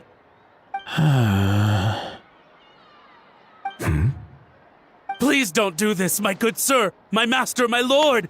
My very life hangs in the balance. His life hangs in the balance? If this means so much to you, what are you gonna offer me in return? Are you trying to get him to say my life? How'd you know that? Because I watched that film with you. You should drop the act. We don't want a real misunderstanding in our hands. You're probably right. But honestly, I don't know what else to say. Sorry, this is the most myself I can be. Is that enough? Enough. More than enough. Who's this dude? Just think of me as a staff member from the Palais Mermonia. Now, if you don't mind, I have some questions for this gentleman about that life or death treasure you were just discussing. Truthful answers appreciated, of course. Oh no, I'm toast now. What's that supposed to mean? You don't think the Palais Mermonia has the ability to protect our citizens? No, I mean, yes, of course they do. Please ask away. I could do that. But I'd rather you just tell the whole story, from the beginning. I suppose I only have myself to blame. Such a rare antique, I couldn't resist. I'm a collector of antiques. Nothing excites me more than rare, old relics, and to be completely honest, if someone's selling, I'm buying. I don't care to ask where they sourced their goods. As for the seller of this particular item, well, I've never met him in person. We've had some prior dealings, but always under the cover of coded ads in some shady tabloids. Lost and found notices, missing person ads, that sort of thing. As long as I took care to hide a time and place somewhere within the text, then slipped some mora into the envelope before submitting the ad, it would get published. And that was that. No fuss, no trace. Simple, right? Normally, everything goes off without a hitch. But this time, I arrive at the pickup spot expecting a discreet in and out, and instead, I find a whole construction crew at work. That was not what we'd agreed. But I couldn't just let it go, so I reached out to him again the same way as usual. He replied, and do you know what he said? He told me that the item's now in the Palais Mermonia. Well, he wasn't lying about that. He insisted that it would be inconvenient for him to make an appearance himself, but said that if I could somehow find a way to retrieve it from the Palais, he'd give me a discount on the price. Of course it wasn't the discount that swung it. Do I look like I'm strapped for cash? Feeling smug now, are we? Feeling smug now, are we? No, please go easy on me. Go on. Where was I? Well, anyway, I thought to myself, seeing as the item itself came from Natlan, it would make more sense if I could find someone from there to go retrieve it. And by a stroke of complete and utter coincidence, I just so happened to see these two young folks wandering around, so I'm so very sorry I underestimated the pair of you. I need you to clear something up for me. You haven't paid the seller yet, correct? And yet he told you to collect the item from the Palais Mermonia. Was he not worried that you just split afterwards? Well, to be honest, though I can't claim to know him very well, he, on the other hand, seems to know my name and where I live. Besides, this is a guy who managed to get his hands on an ancient Natlanese weapon. That's probably not the kind of person I want to double-cross. Fair. That makes sense. So, Mr. Please, just call me Argento. All right, Mr. Argento. Listen very carefully to what I'm about to say. It will determine how much of the rest of your life you'll be spending beneath the waves. What does he mean? Is he gonna drown him just like they do in those gangster films? Oh, I get it. He's talking about that place at the bottom of the Fontanian Sea. Shh, can it? Owing to your suspected involvement in the illicit trade of Natlanese relics, you're now one of the suspects in an international smuggling case. A trip to the Opera Epiclese seems unavoidable at this stage, but on the bright side, you still have one chance to make things right. Okay. Do I really? Please tell me what to do. It's very simple. Just reach out to your seller in the same way as usual, arrange to meet, bring the money, and make the deal. Just be sure to let me know all the details. I'm talking time, place, the whole lot. If we can catch the other party by doing this, you'll have gone some way toward redeeming yourself. Understand? Oh, I see. I understand. You shall have my full and unadulterated cooperation. Good. Don't break the law, and don't even think about making a run for it. The Palais Mermonia will be watching you and ensuring your safety. All right, take the box, but leave your ID and other documents behind. You can go now. As for you two, protocol dictates that I should take you both back to the Palais and have you sign a confidentiality agreement. But that would take a lot of time and effort. Such a hassle, bro! See, Mr. Kikuku knows exactly where I'm coming from. So, I was thinking, since you're all friends of the Traveler... I understand, sir. We got dragged into this by accident, and it has diddly squat to do with us. Out of respect for the traveler, we won't say another word. Oh, I know this part. We better keep our mouths shut or we'll both be sleeping with the fishes in the tailor-made pair of cement shoes. In that case, I understand completely. Not exactly what I was going for, but if that's how you want to understand it, then be my guest. Then it's settled. Thanks for your help.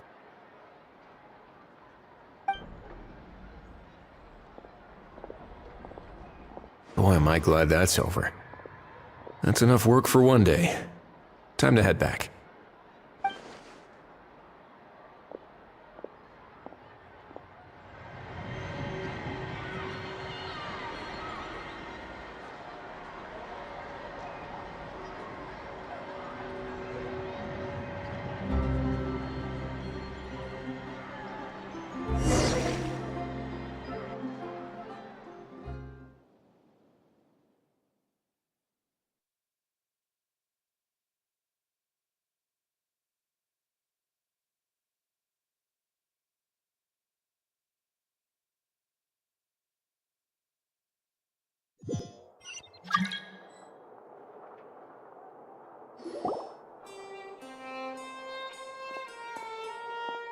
Wesley's back!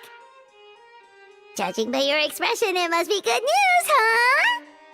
It went smoothly, on the whole.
So basically, we hold off until Argento and the other party have set up the next stage of the transaction.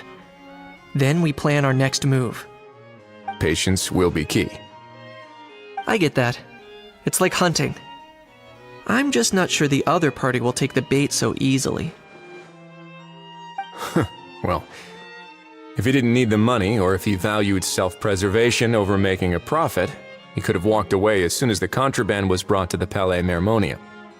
On top of that, although he hasn't shown his face yet, he seems to have no followers or accomplices, and he's relying on an extremely limited set of options to push the deal along.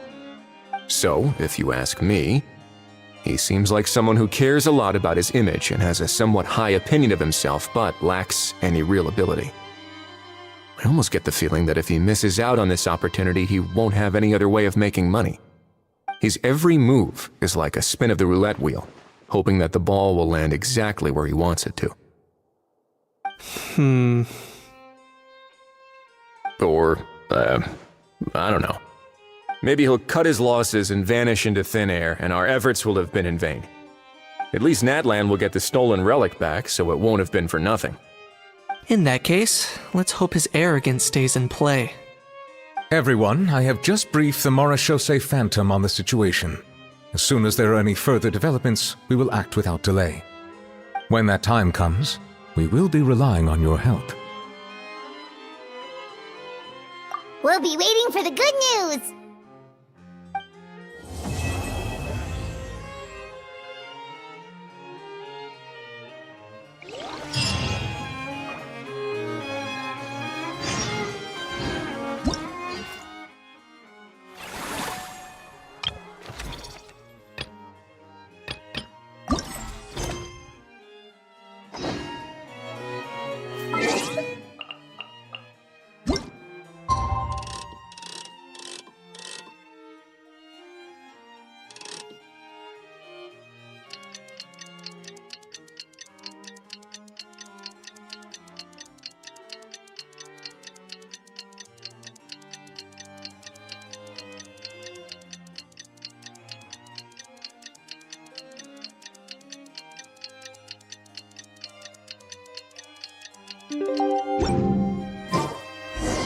Novelette sent someone to contact us this morning!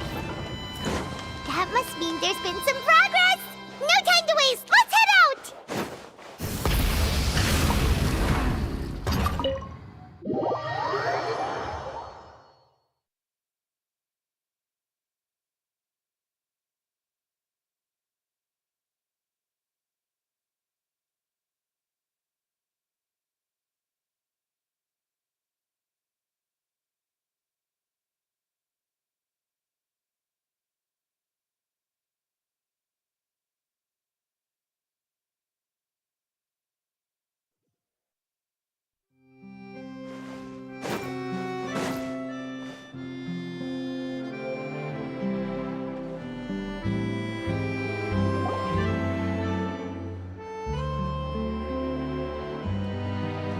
Everyone! We're not late, are we? No, you're just in time. Well rested, I trust?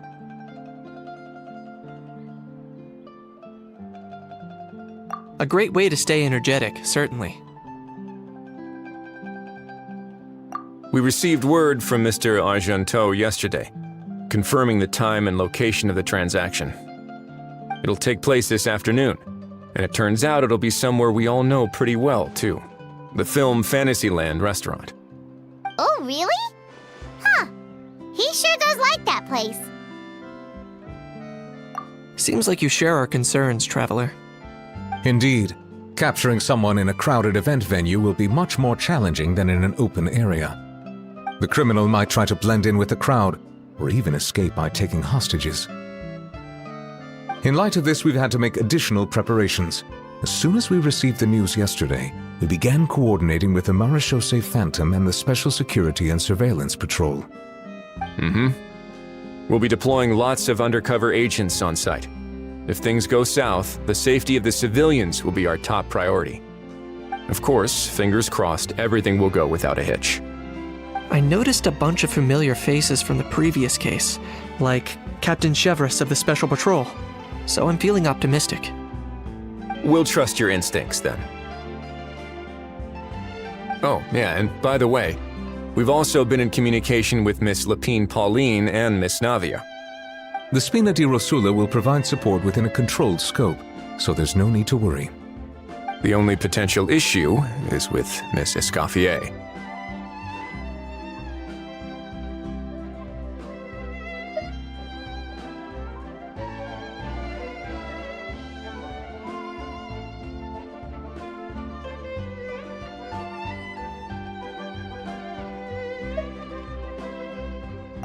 It would be easy if it were that simple. All right, no more jokes. Miss Escoffier has made it clear that she doesn't want her restaurant to suffer any losses as a result of this operation.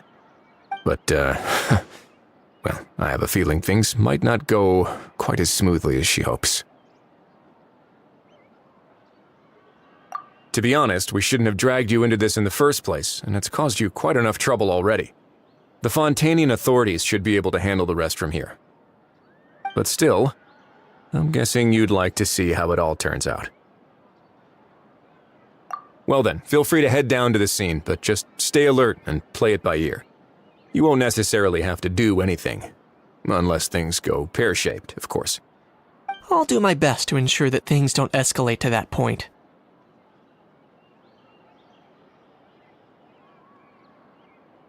Of course. There are still a lot of unanswered questions, but our intel so far indicates that the culprit's from Natlan. Plus, I'm already a witness in this case. Might as well see this thing through to the end. That's the Kanichi we know and love!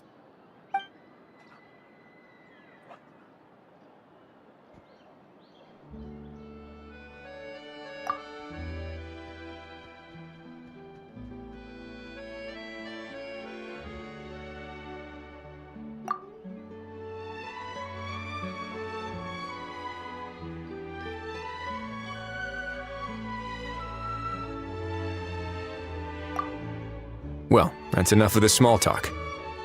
The operation's scheduled for the afternoon. If we're quick enough, we'll even have time for a few cups of tea before we leave. Oh, and let's grab something to eat too! Can't work on an empty stomach, you know. And rooting for you! It's a very important job. Alright, I'll head over to the venue now. Ahal's been harping on for days now about this event-exclusive meal he wants to try. Guess I might as well shut him up sooner rather than later. See you in a bit. I look forward to hearing how it all goes.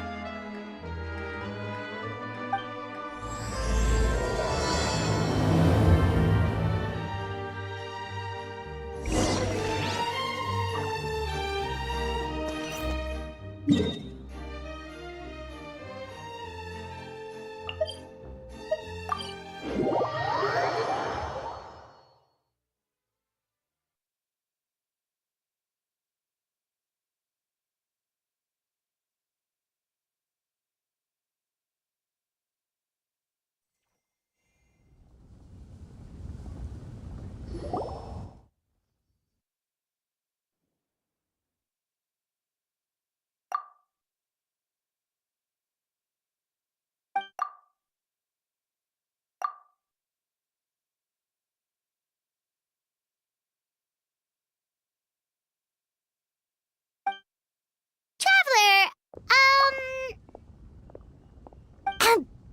Paimon's getting kinda hungry. Let's go check out the restaurant menu, shall we?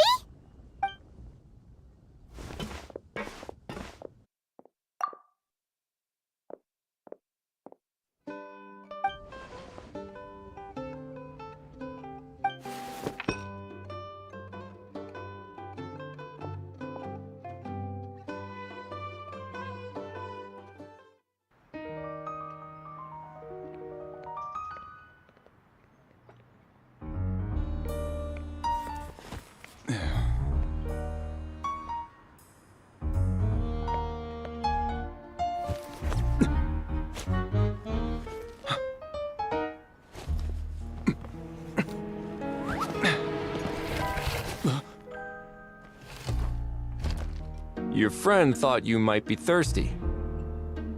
Won't you stay and drink it?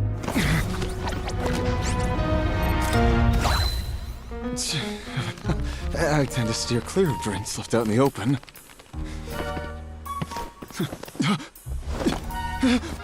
You're surrounded. Give up and come with. You lousy swine! Stop right there! Oh, look! A surprise performance! Wow! How lucky we are! Quick, take a photo! After him!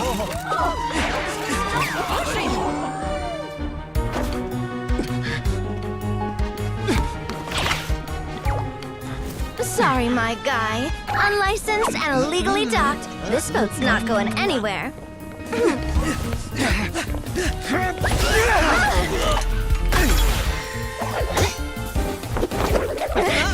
Quick! Don't let him get away! Be careful! Amazing! Lowly worm! No one flies higher than the almighty Dragon Lord! Who's stealing my fun? Ah, you again! You're driving me crazy! Oh, wow,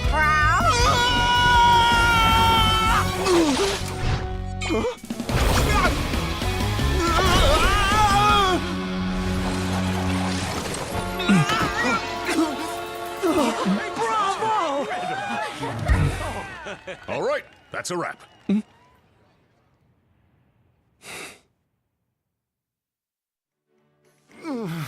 Unbelievable!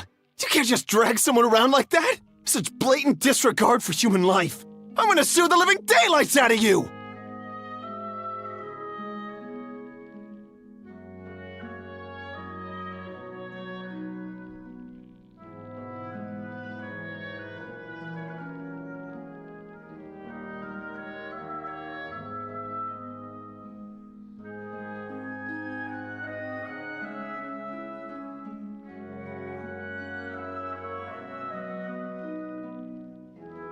Will you now?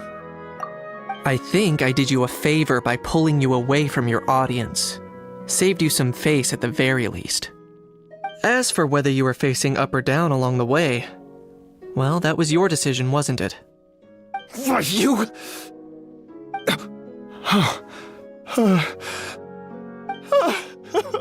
All right, I admit it. I was in the wrong. Oh, of course I know the difference between right and wrong, but I had no choice. I desperately needed the money. I was an expert on ancient relics. Not only did I have a successful career, but a happy family too. But my son, I never imagined he'd turn out this way. Fell in with the wrong crowd and ended up shoulder deep in gambling. We had some savings, but he drained them away like a waterfall. Once he fell into debt, he had creditors regularly coming over to threaten and intimidate him. I'm his father. How could I just stand by and watch him suffer like that? Oh, my son is about the same age as you are. If only he could have turned out more like you. That's the only reason I needed the money. Please, believe me. You... Please, kid, I'm begging you. Help me. I see you're from Natland too. That makes us brothers. Please, have mercy. I still have a chance to help my son straighten himself out. But only if I get back. If I go to prison now, he'll be doomed, I tell you, doomed! And isn't standing together and fighting for a better future what families do? Our fate is in your hands, young man. Please, have a heart. Something wrong, Kanich? Gone soft, have we?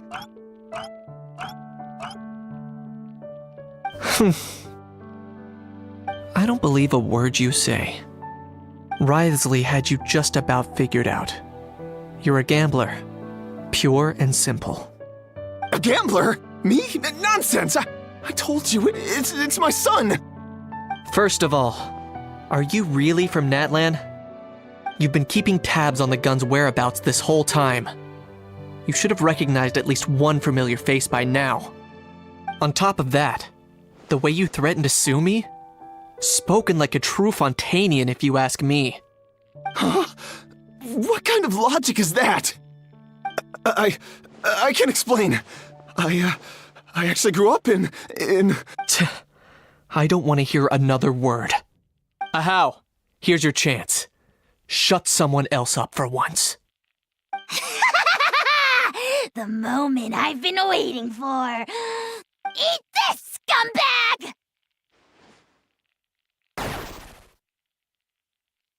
Being a compulsive liar is one of the hallmarks of a die-hard gambler. I bet you're just a Fontanian pretending to be from Natlan. Even if you have any friends or family to speak of, I'm guessing they've long since cut all ties with you. And you have your depraved ways to thank for that.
Of course, I might be wrong.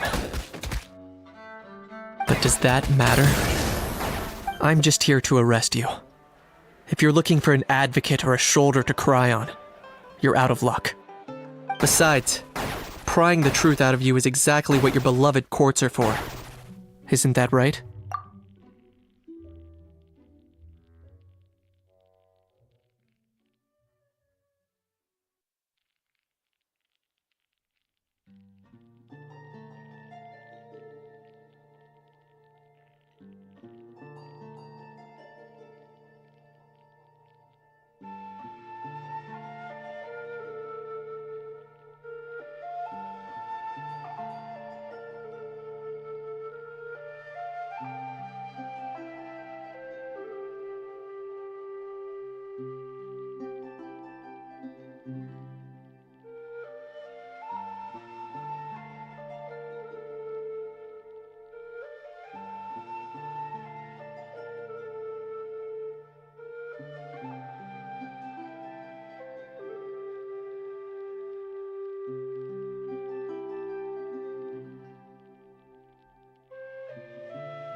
Many thanks.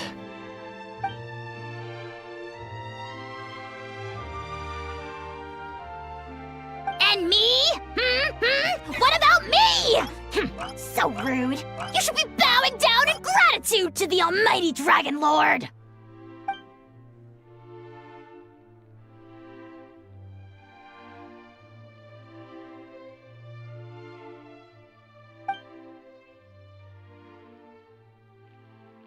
Hey, what do you mean? Hold it right there!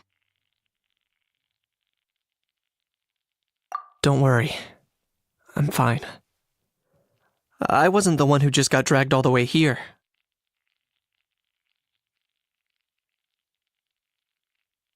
Little Kaniech, thinking back to when you were just an itty-bitty boy, Kaniech, aren't ya?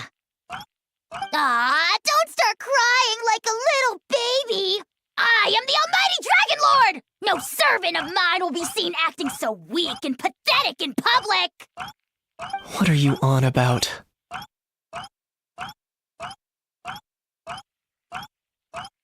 Still, I suppose there's no point hiding it from you. To put it plainly, I can't stand gamblers. They're the most irresponsible people in the entire world. No respect for the principle that you have to give in order to get. They'll tell 1,000 lies for a single coin, deluding themselves into thinking they can use it to gamble their way to a vast fortune.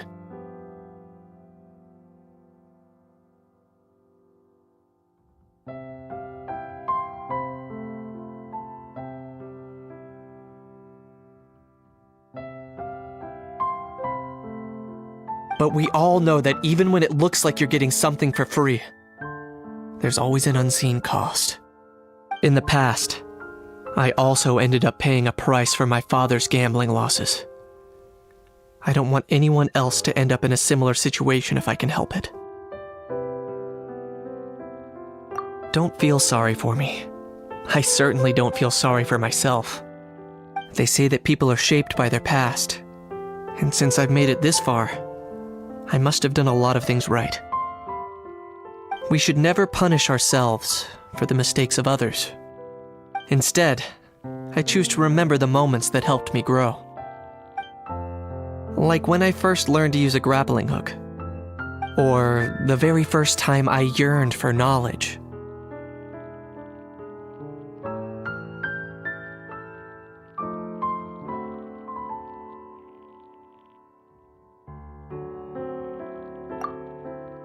Yeah, I believe you. Let's get going. If we don't head back soon, we'll cause more unnecessary worry.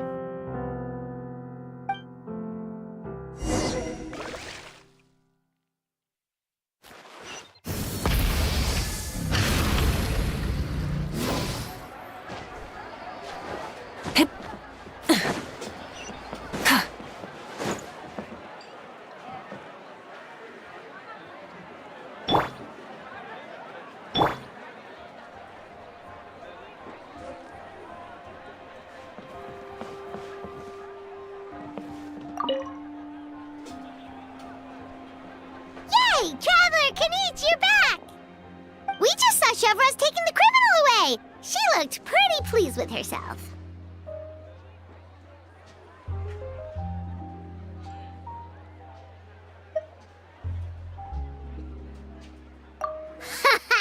So after so much running in circles, turns out he had no fight in him, huh? Guess running away was the only trick up his sleeve. Oh, also, Risley said to let you know that he's already left. He went to report back to the Palais Mermonia. Apparently, the Mari show say Phantom's preparing to carry out an in-depth investigation into illegal gambling activities. Sounds like they'll have their hands full. Anyway, that's for the Palais to worry about, not really our concern.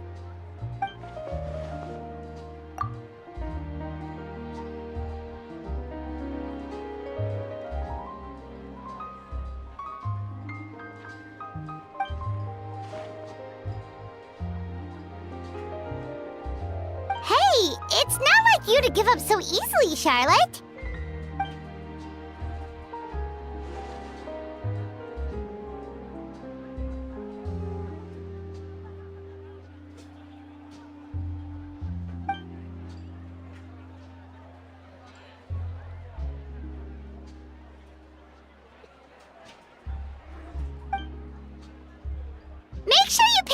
shots of Paimon. Oh, already gone. Hope she heard that.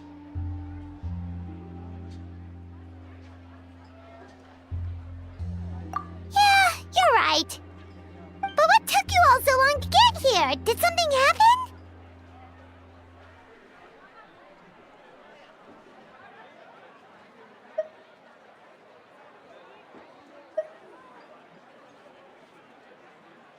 What? Rumors and slander! When have I, the almighty Dragon Lord, Kahulahau, ever sunk to such sniveling? Often, actually.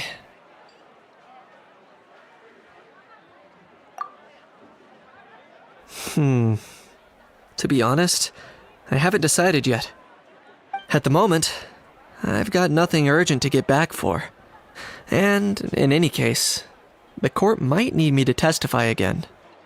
Plus, that gun's still a key piece of evidence. I'll probably have to wait until the case is closed before I can return it to Natlan.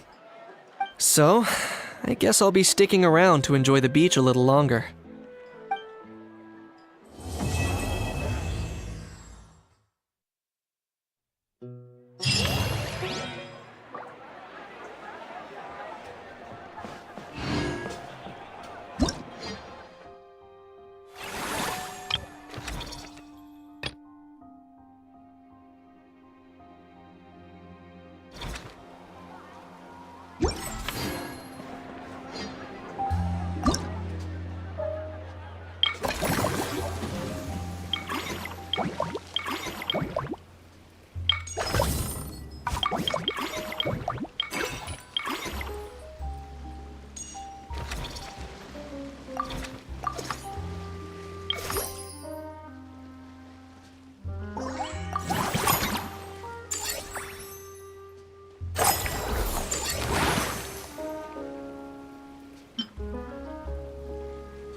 Bring it!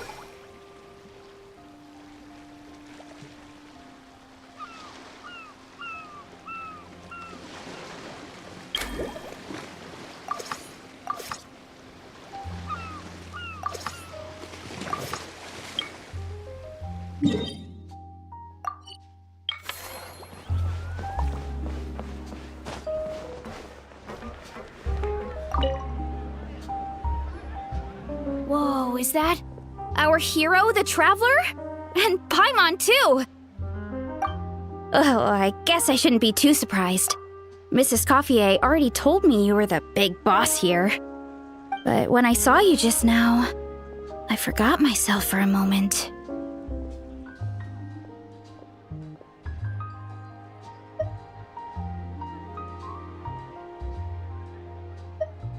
Technically speaking, the Cheval Moran Film Fantasyland doesn't even have a boss, does it? Isn't it the idea that everyone works together to make it as successful as possible, and then we all share the profits? But, wait a sec. Why are you here, Veressa? Well, officially, I'm here to promote my brand. Not long ago, Mrs. Coiffier placed an order with me for her restaurant, as she often does. In her letter, she mentioned that showcasing my orchard's products at the festival would boost sales and help build my brand recognition. After talking it through with my parents, I decided to give it a shot. Now that I'm done with the restaurant's ingredient order, I plan to sell the rest of my fruit directly to guests to help quench their thirst, of course. The thought of enjoying fresh fruit from Natland here in Fontaine does sound pretty appealing. But with this many customers, wouldn't it be exhausting to watch the stall all day? Huh? Am I supposed to be watching the stall the whole time? There's an attraction over there called Movie Masterpieces, right? I heard some of the challenges are based on famous films. Some of those films have even been adapted into great comics. I'd love to go give it a try. So, you're not doing any business at all? Back in the Collective of Plenty, I just set up a sign with the fruit prices, place a weighing scale and a coin jar to one side, then let people pay on their own. When closing time came around, I'd wake up and check the accounts. Not a single Mora's ever gone missing. To be fair, that does sound nice. People in the Collective of Plenty are a law-abiding bunch. No one would even think about taking something without paying. Makes sense that tending your stall wouldn't take too much effort. Fontanian customers are no doubt trustworthy too, but let's just say they're not used to self-service shopping.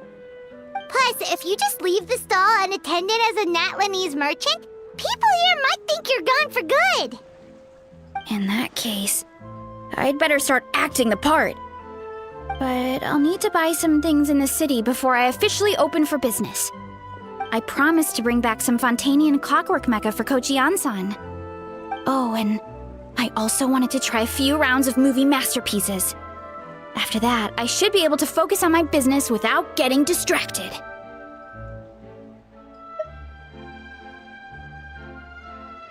We might not be locals, but we've explored Fontaine quite a bit. We know our way around pretty well.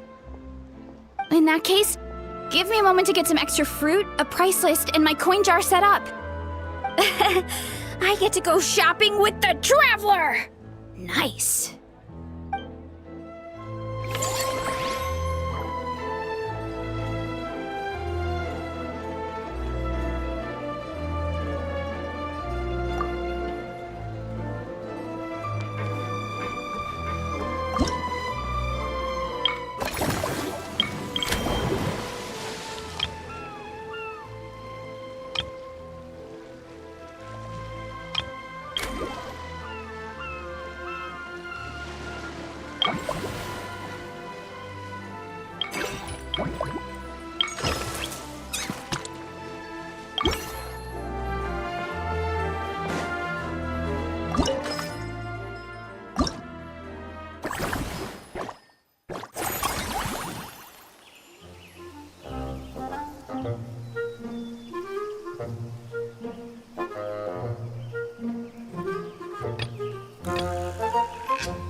Hello, boss. I'm from the Collective of Plenty. You might recall receiving a letter from us requesting you to design some components. Wait a sec. Why does Ian-san need clockwork mecha?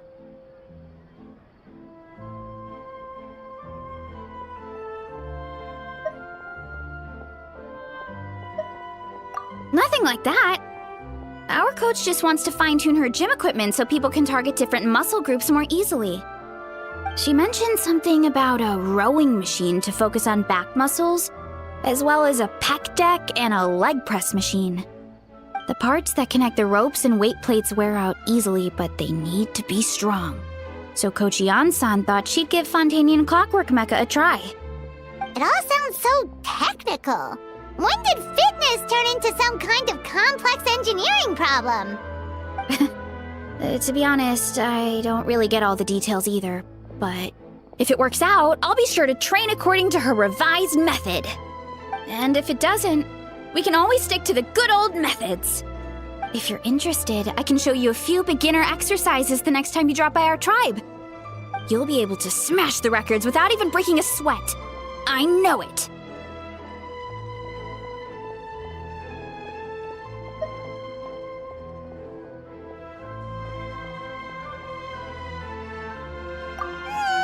Paimon will pass on that one. She'll be rooting for you from the sidelines, though. You can always try the equipment we keep for little Saurians, Paimon. As long as you start out with the super light weights, you'll be fine. Weight training's for everyone, you know. As long as you put in the effort and keep it, anyone can develop rock-solid muscles. No!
All right, time to show off how fast I can run. I'm gonna go have a blast, then come back, calm down, and focus on running my fruit stall.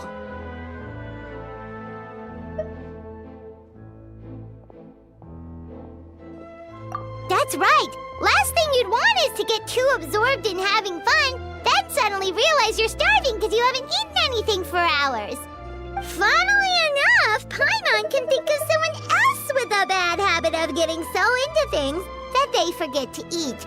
No matter how busy you are, nothing's more important than staying well-fed, hydrated, and healthy.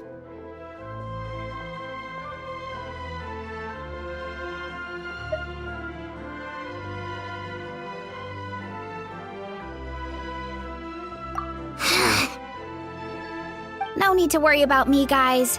I do a lot of long-distance running, so I always make sure to bring some food and water with me. This time is no exception.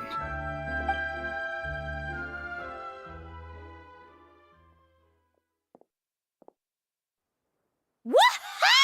That was incredible! How was it? Did you get through all the levels? It was amazing! Not only did I get a super high score, but I also checked up on every homage to the original films, and even recreated several iconic scenes starring comic book superheroes. I'll focus on doing business this time round, but if there's ever another event like this, please let me know as early as possible. I want in!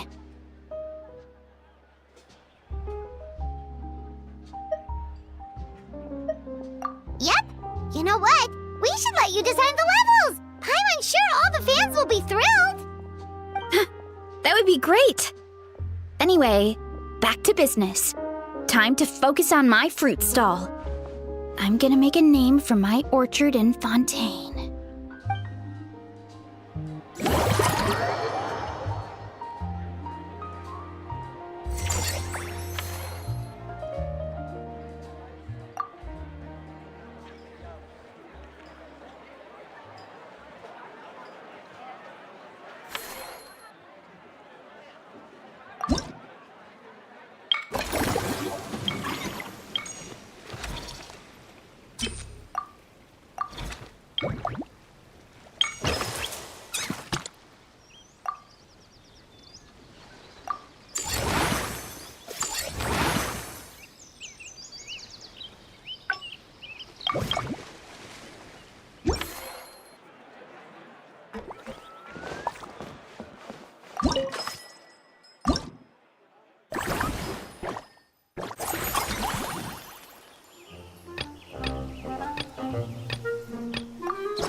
Hey,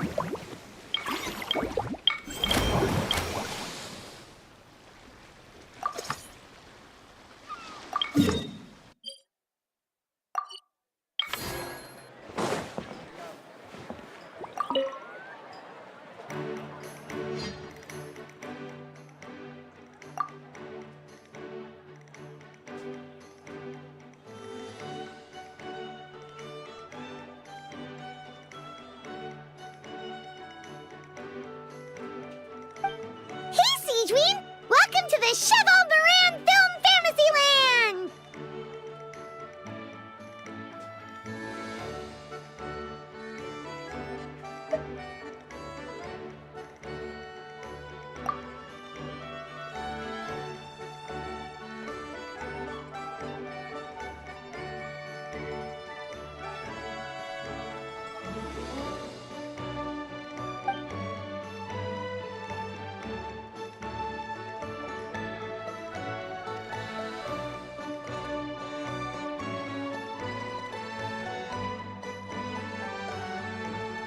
Oh, your encouragement leaves Paimon feeling even more motivated than ever!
But now they've got films to watch. Even the ones who used to cause trouble might settle down a bit, right?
We have our very own animal-themed area, by the way.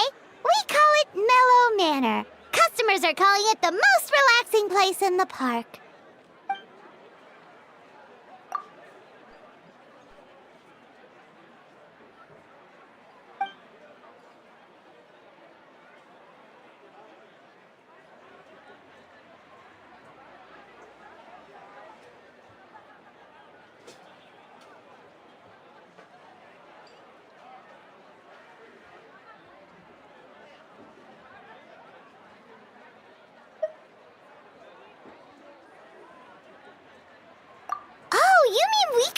Siegeween to be a consultant at Mellow Manor?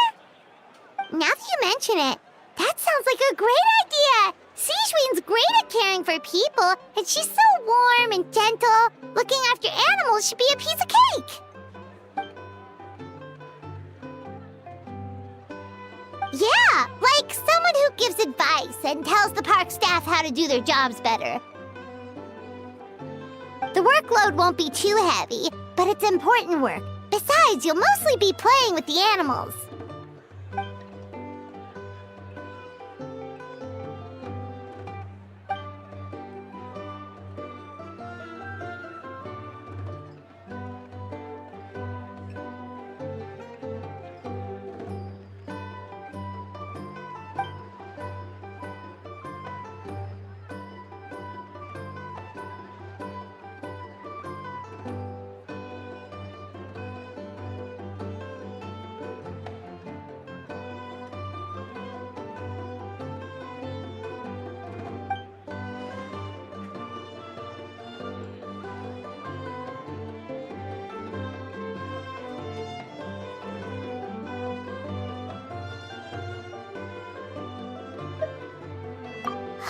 With Siegeween on board, Mellow Manor's gonna be even better than before! Paimon has a feeling our revenue's gonna shoot through the roof!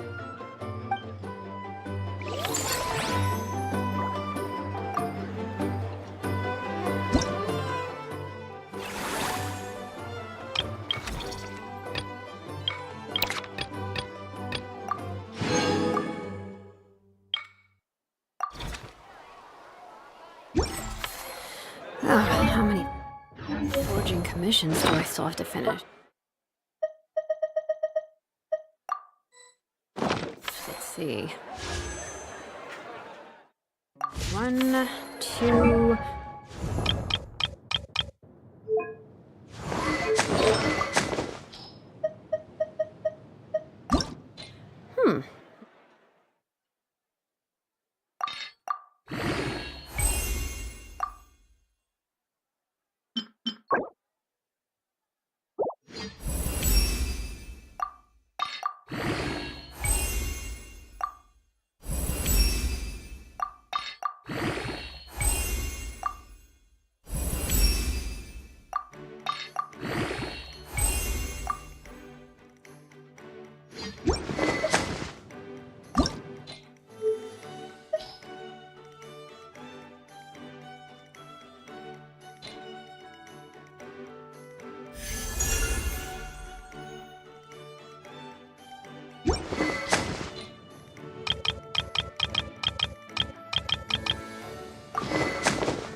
So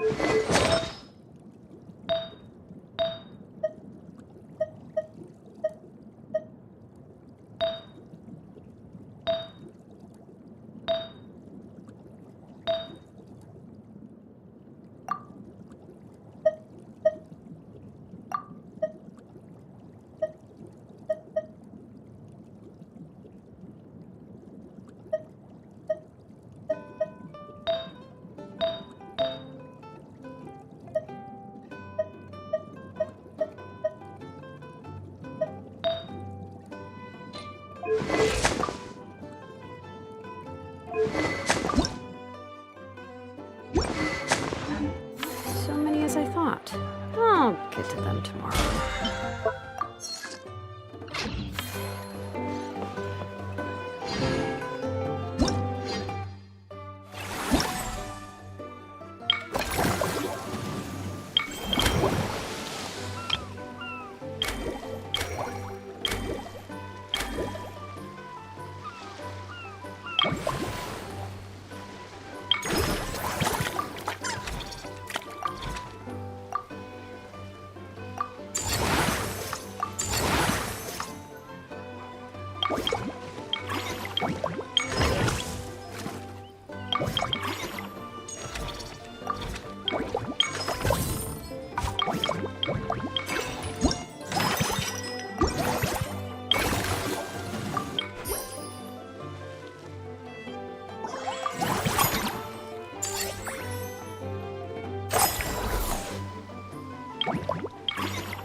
Forget health issues. Paimon wouldn't be surprised if she could actually chat with the animals once she's done reading.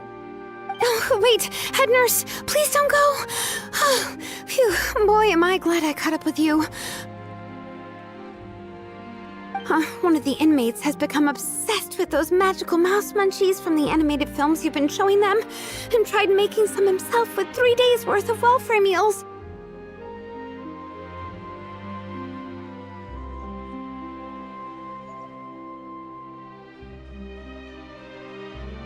He ended up giving himself food poisoning, with symptoms we've never even seen before.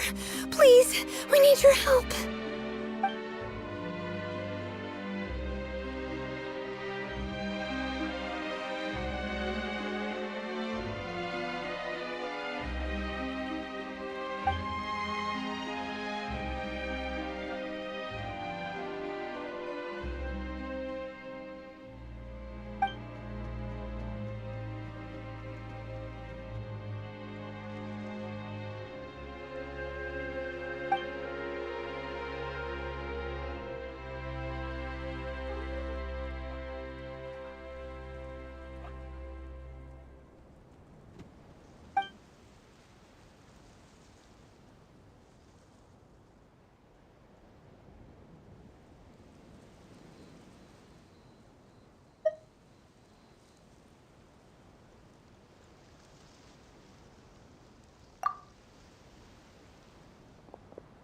Sijui sure has it tough.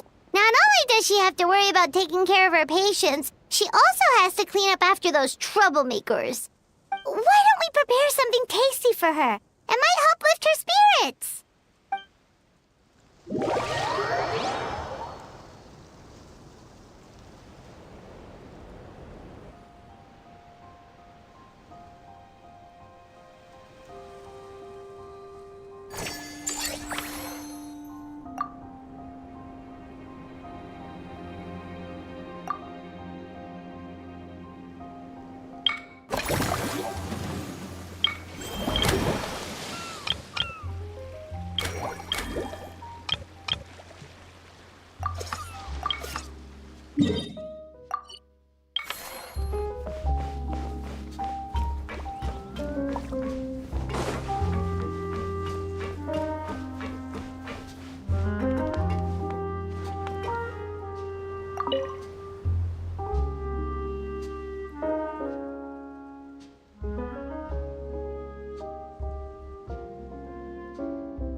Us?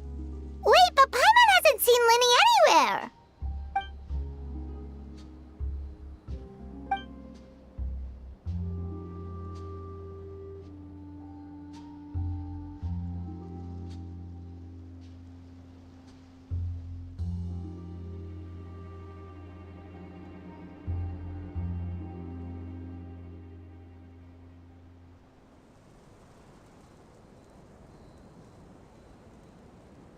All of them?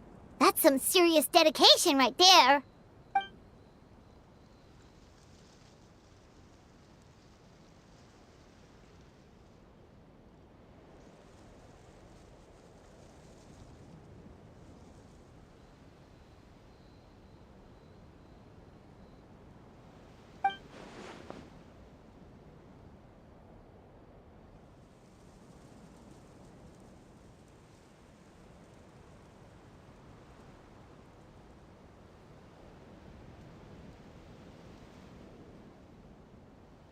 Paimon had no idea Lenny was so into horror films.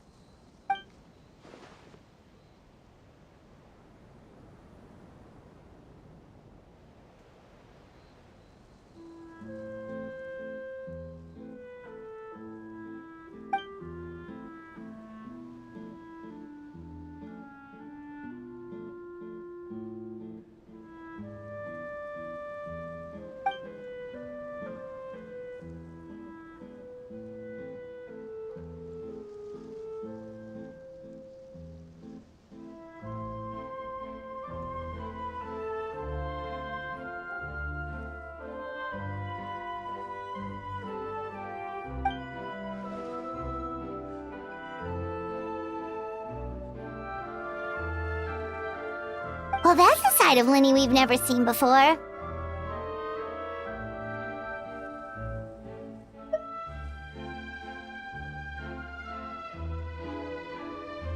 Don't even think about roping Paimon into this!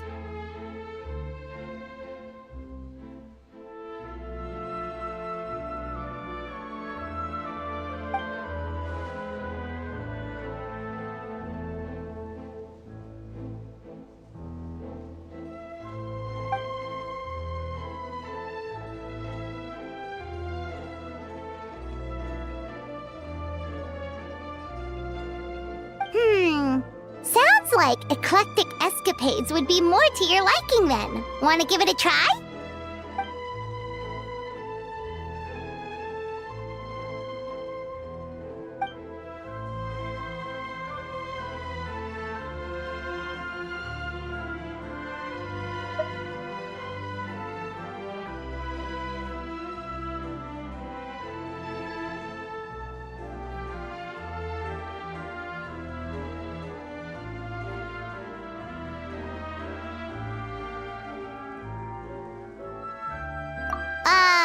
Is that really that entertaining? Still, if you're interested in the attraction, why not become a consultant? That way you'd get to see more of the visitors' reactions too!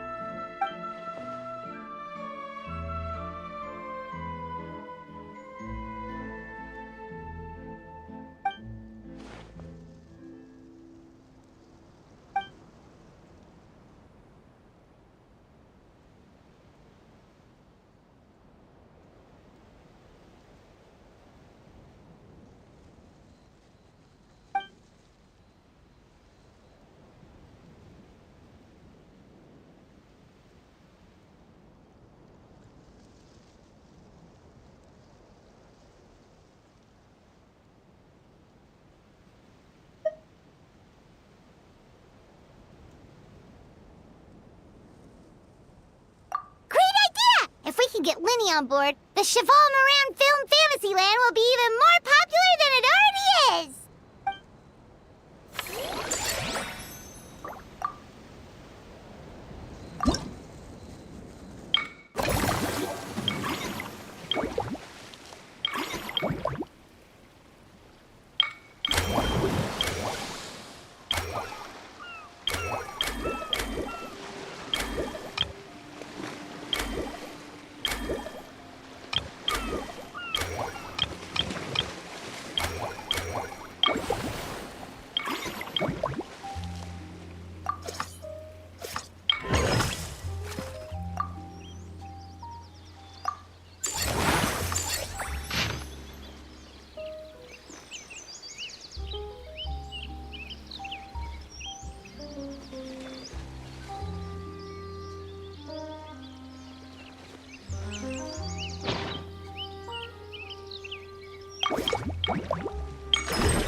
Guess that's not scenery most Fontanians see every day, huh?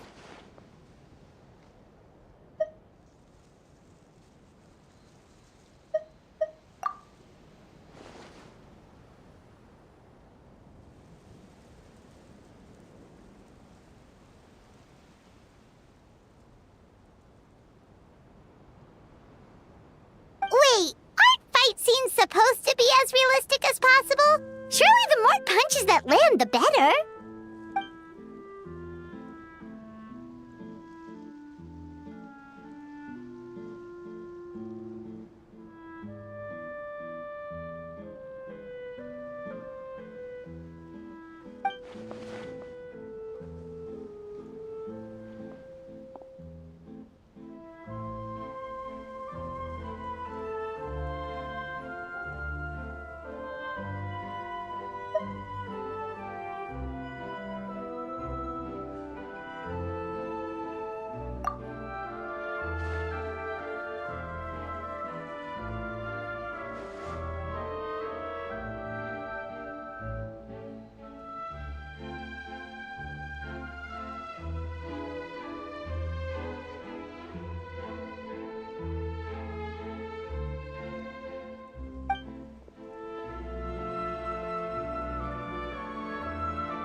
You sure that's okay?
Delighted to hear that you've been enjoying yourself, but I need to concentrate on this film for now.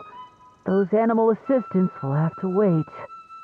I just need a little more sleep.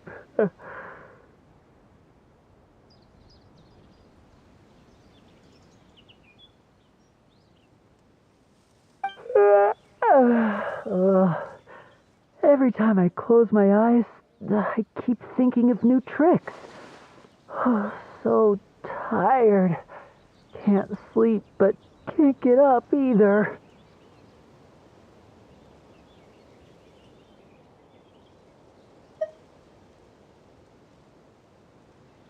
That's right, Lenny. A change of pace should stop your mind from wandering. Oh, wait. Traveler? Paimon? You two are here as well?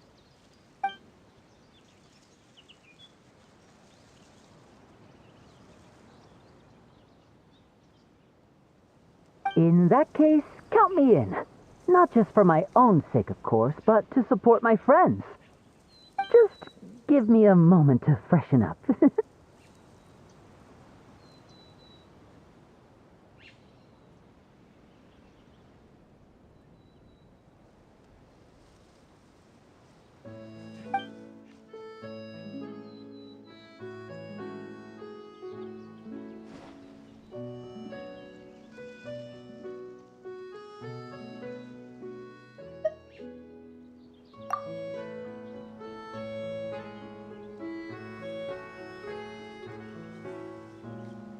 Sounds good! Getting Lenny to cheer up and visit the amusement park's surely our greatest success yet!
And here's a special snack, too! Hope it gets your strength back up.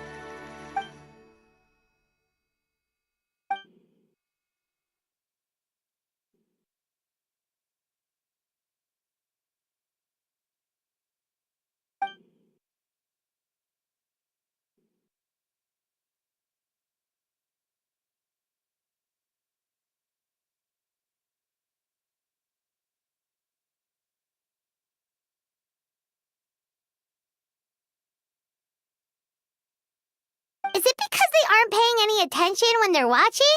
Or is it some rebellious mentality? Whatever you tell me not to do, I'll do it just to prove you wrong type of thing?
Ah, they both sound delicious. But how come you seem so familiar with this bar when it's your first time here? Paimon's never even heard of the drinks you ordered us.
Where do we begin? Literally everything that's happened has been pretty incredible, if you think about it.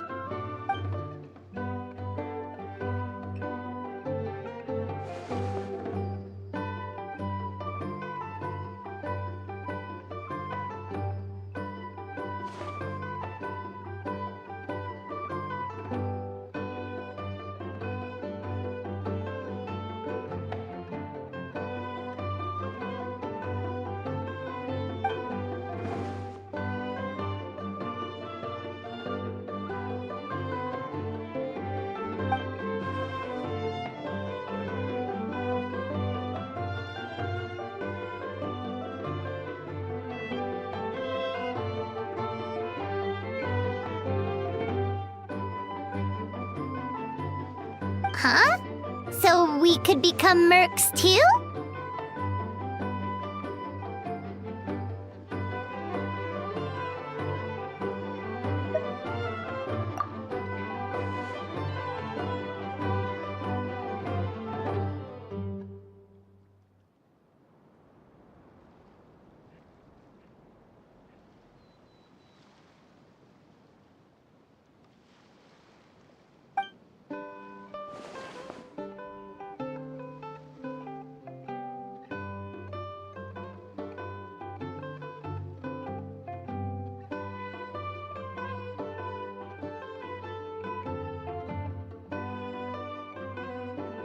That actually makes a lot of sense. When you think about it, it's not all that different from adventure commissions. Who knows? Maybe we'll find jobs where we can help a lot of people while also bringing in a nice chunk of Mora. Wouldn't hurt to build connections with Dia's Eremite friends either, would it?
Thanks for inviting me to come down, you two. I must say, I feel like a new man after visiting the park and seeing all those adorable animals. Seems like Lynette has her eye on some great potential animal assistants, too.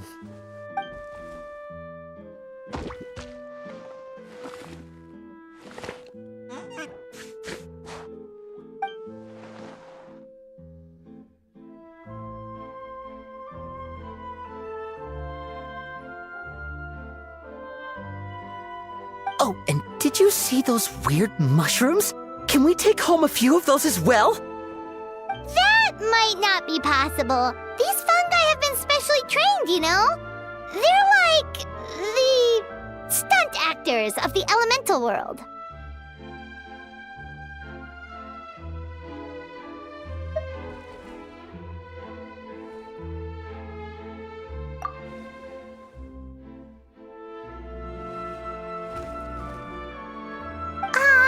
Are you sure about that? Paimon's pretty sure we've never seen a cat anywhere near as big and as soft as a fungus.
You're so quick, Dia! Everyone agreed just like that! Guess that means we're now official partners of the Blazing Beast! Hooah! Watch out, world! There's a couple of new mercs on the scene! Maybe Paimon should give herself a proper mercenary name.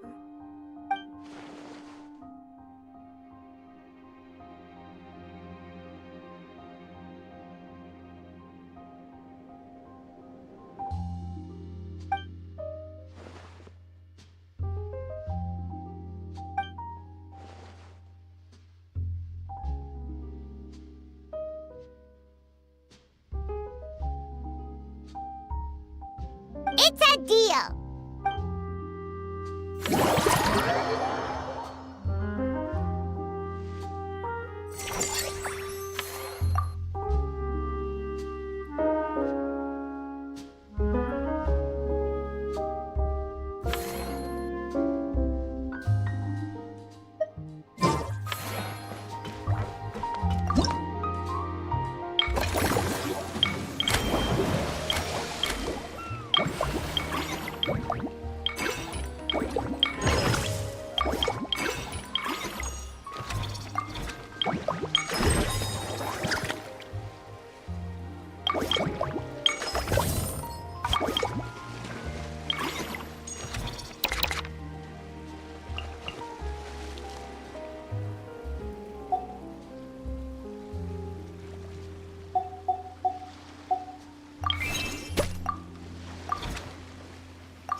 We should take a break after all that running around.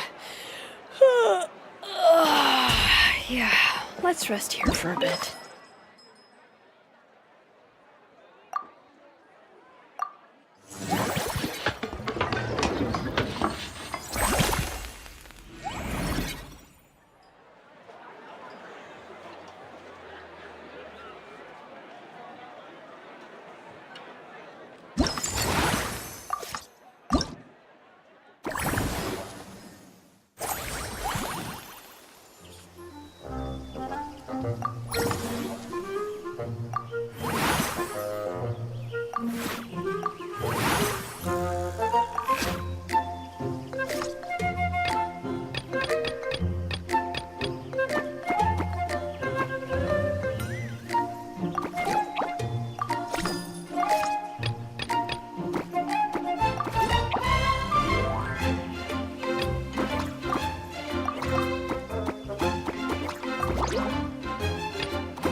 Why, hello there, traveler. Paimon.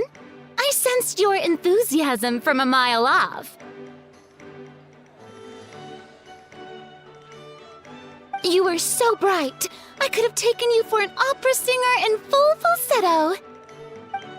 Farina, you're finally here!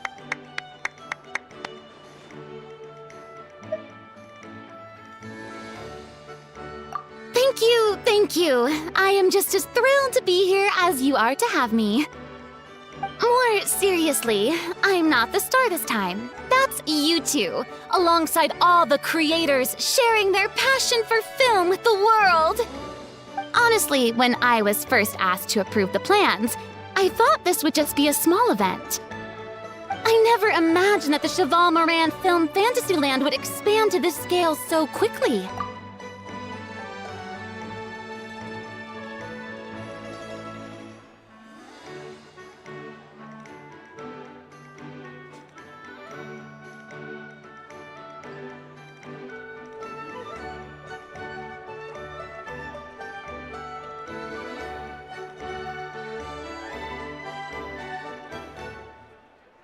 Yeah, thinking back to when we first arrived, it really has all come together in no time.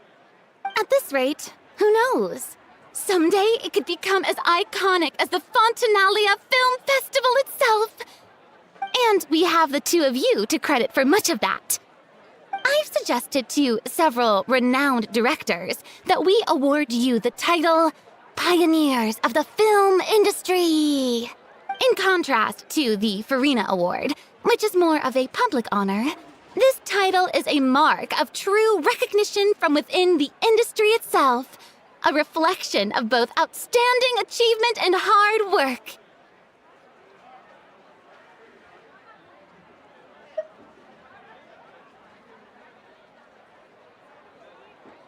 Wow, even you're getting serious now. Come now, no need for any of that. Just relax and enjoy the moment. Speaking of which, I've actually been preparing a little survey. How about we randomly select some visitors to give us feedback about the park? Did Paimon hear that right? Farina carrying out a customer satisfaction survey? Well, given that it bears the name of my dear friend Surintendant Cheval Moran, isn't it only natural that I conduct a bit of research on her behalf? Besides, the more famous a star becomes, the more important it is to stay in touch with reality, no? Plus, it's amazing how much you learn just by listening to other people's take on films. Paimon always assumes celebrities just get their assistants to handle everything for them. But it sounds like it's actually pretty hard work. Then again, maybe Farina's just an outlier.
There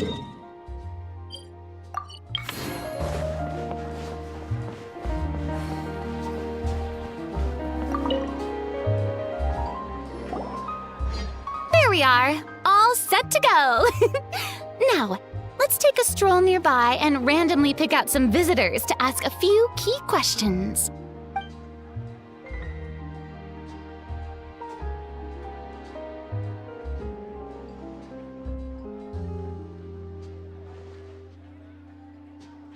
These suggestions are surprisingly detailed.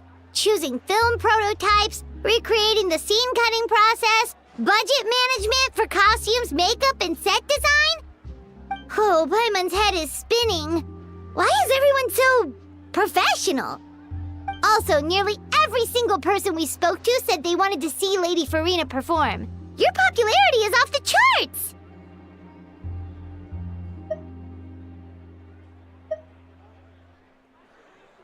To tell you the truth, I've no plans to perform this time around. Any star worth their salt knows their role. When I take center stage, all the spotlights are on me, and rightly so. But as a guest, I should step back and let others shine. So instead of performing myself, I'd prefer to support you from behind the scenes. Perhaps as a consultant for one of your attractions, for instance?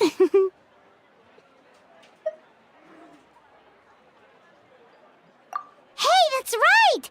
Movie Masterpieces is all about film expertise. There really would be no better candidate than you! Oh, wonderful! Then I shall give this role my very heart and soul. Once I've had a moment to prepare, we can meet up for a slice of gâteau from my pâtissière suprême before we get started.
Simply exquisite.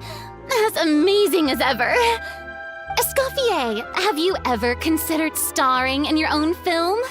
I can see it now. Val's en cuisine.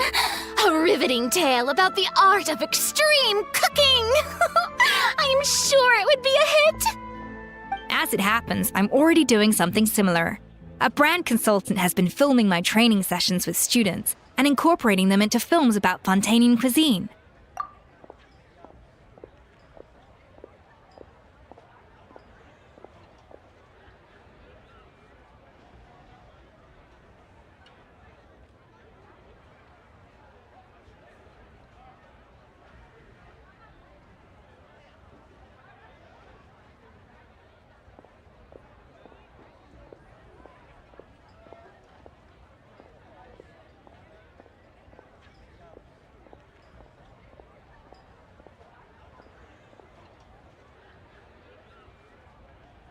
Oh, no. No. A documentary won't do. I'm talking about something with a bit more drama. Your experiences as a chef could be turned into a scintillating story. In fact, I'll even write it myself.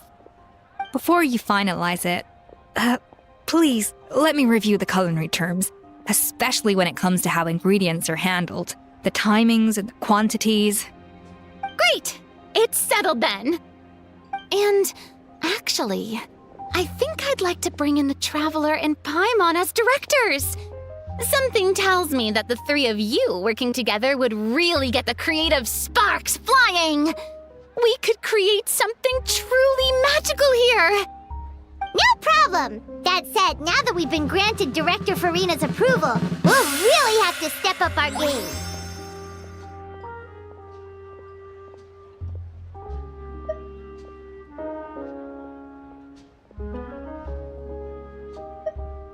Excellent! I believe in you both.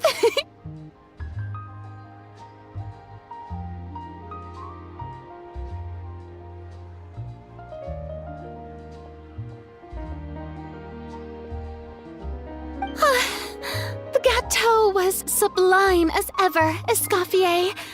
Now, about time we got to work. I'll start drafting the script on the side while serving as the consultant for movie masterpieces. Wish me luck!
Now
that things have reached this point, we should add A pinch of salt?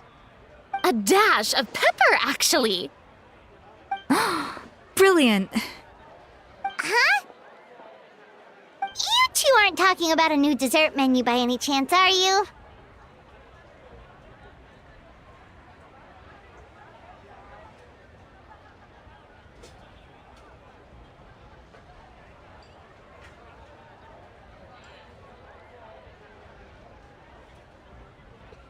Not desserts. Oh, we're talking about the script.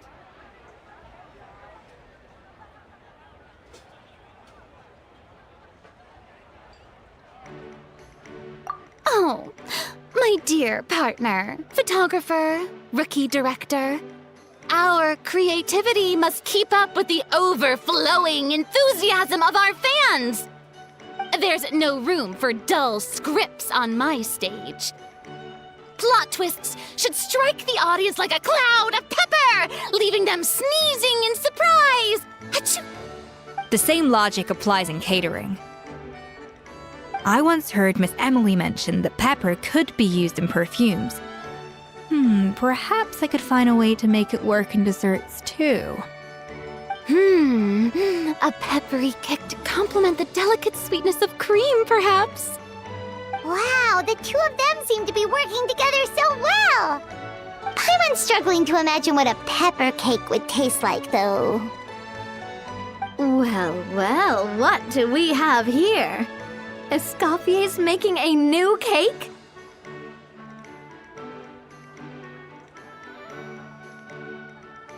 Oh, how exciting! When it's ready, do let me know. I'd love to try it. Is it just Paimon, or does it seem like everyone's even more enthusiastic now that they've finished their work? Why shouldn't they be? When your hard work pays off, that's when you should celebrate. It's like a batch of fresh macarons. You should never let fear of sweetness stop you from adding all the filling you please. After all, if there's ever a time to pile on the sugar, it's when you're making macarons. Pile on the sugar! Pile on the sugar! And why are we piling on the sugar?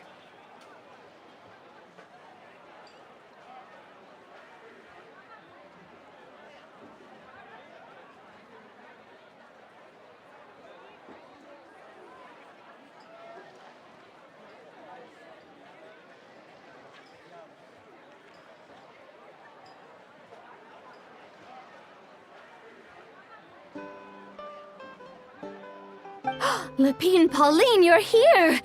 Is it ready? Of course! It all went according to plan. Huh? Were you off on some kind of important task? I was indeed. Please accept this.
Since the film Fantasyland has been such a success, we decided to create a unique souvenir to remember it by. We built this park together brick by brick, so we decided we'd all contribute to drawing this map together too. To be fair, it was mostly thanks to Miss Lapine Pauline. She's our expert when it comes to drawing after all. But we all did our best to leave our own marks too. That's right! And on top of that, Traveler, I'm offering you a most special privilege. You get to add a mustache to my portrait!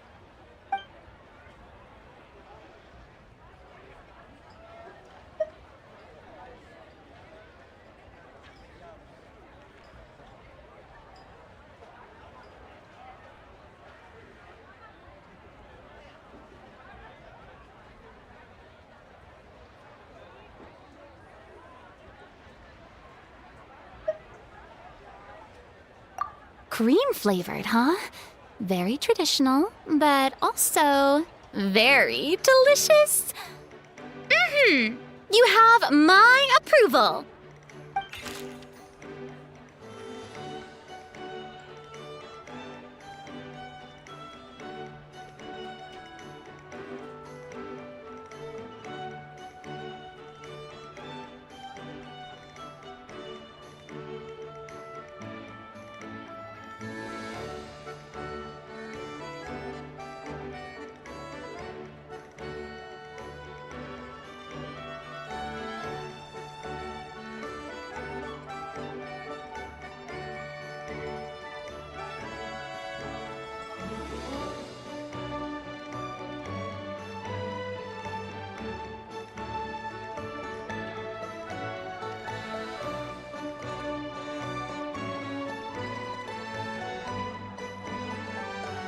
All right then.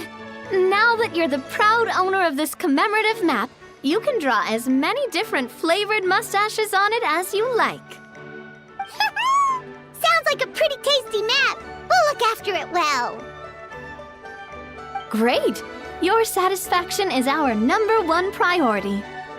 Everything's all in order. Now it's time to relax.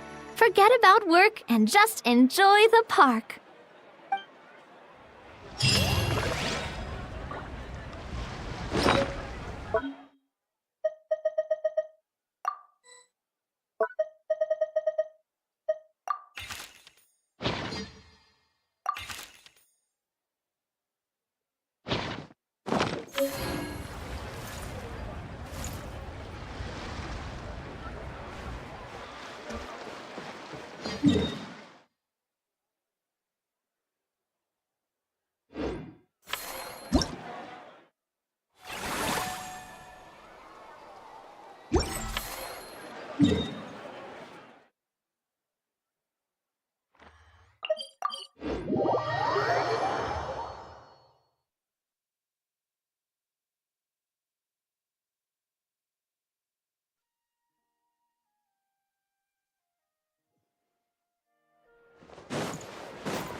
Exploration and trials.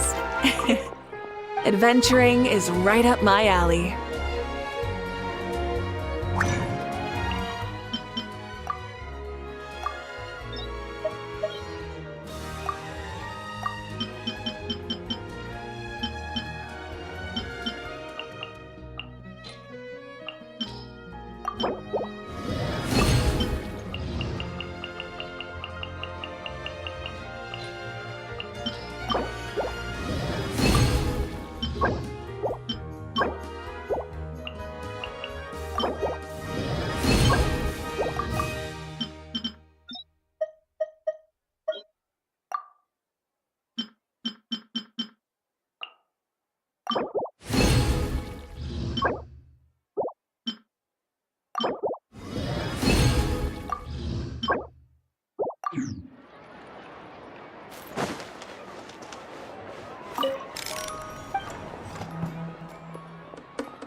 Time it's set.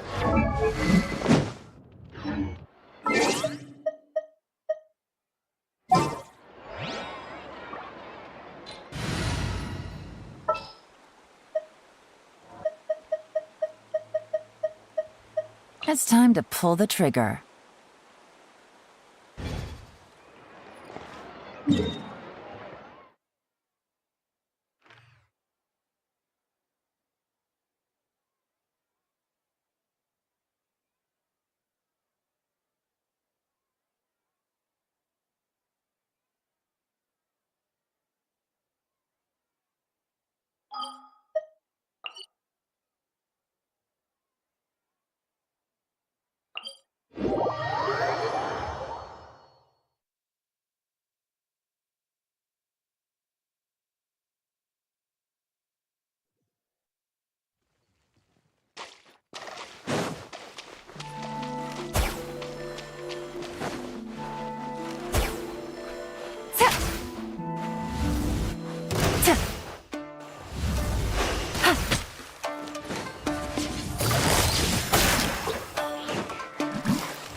Fall before me!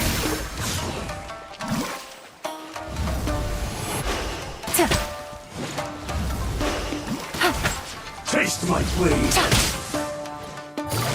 Quietly now.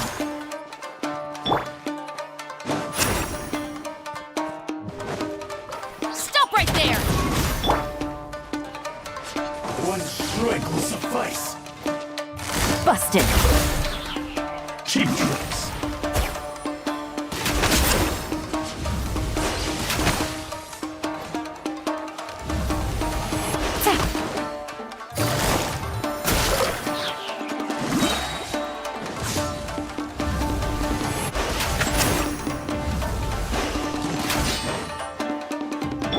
Final warning!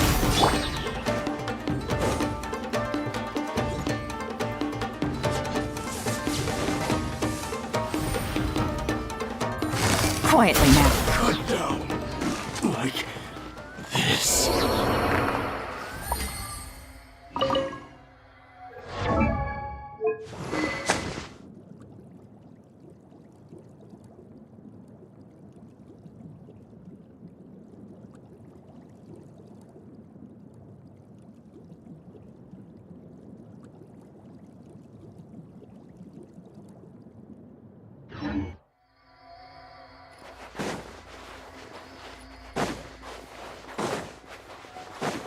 Stop right there! Take it easy.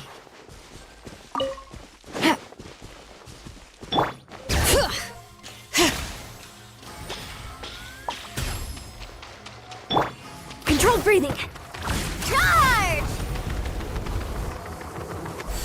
Bring it!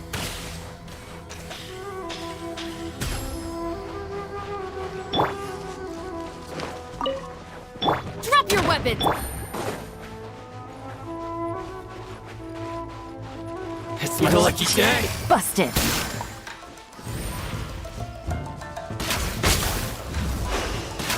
Going somewhere?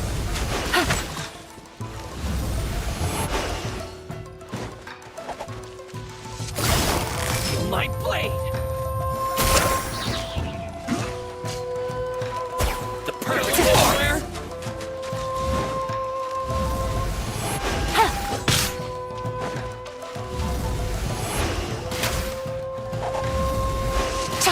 Finally, I get the theory.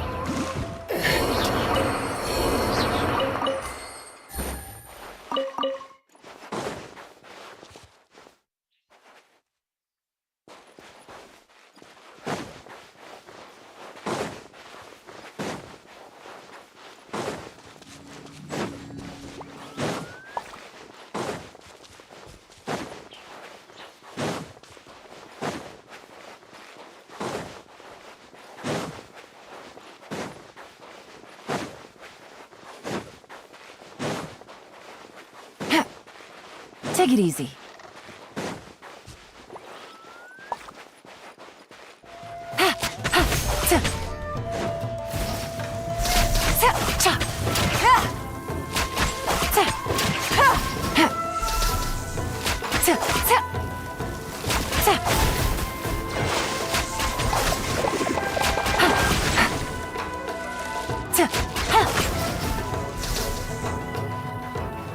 Stop right there!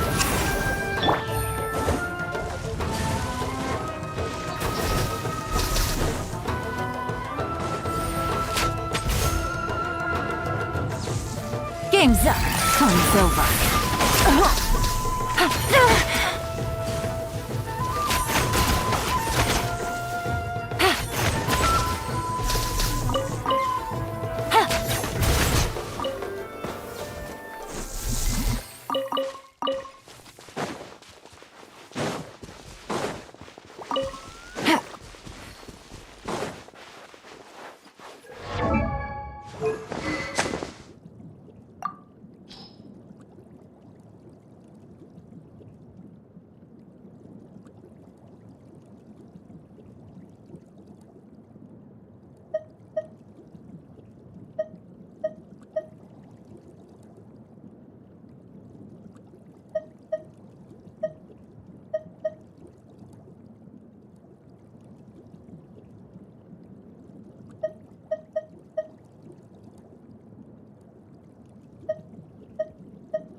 Archon reporting for battle.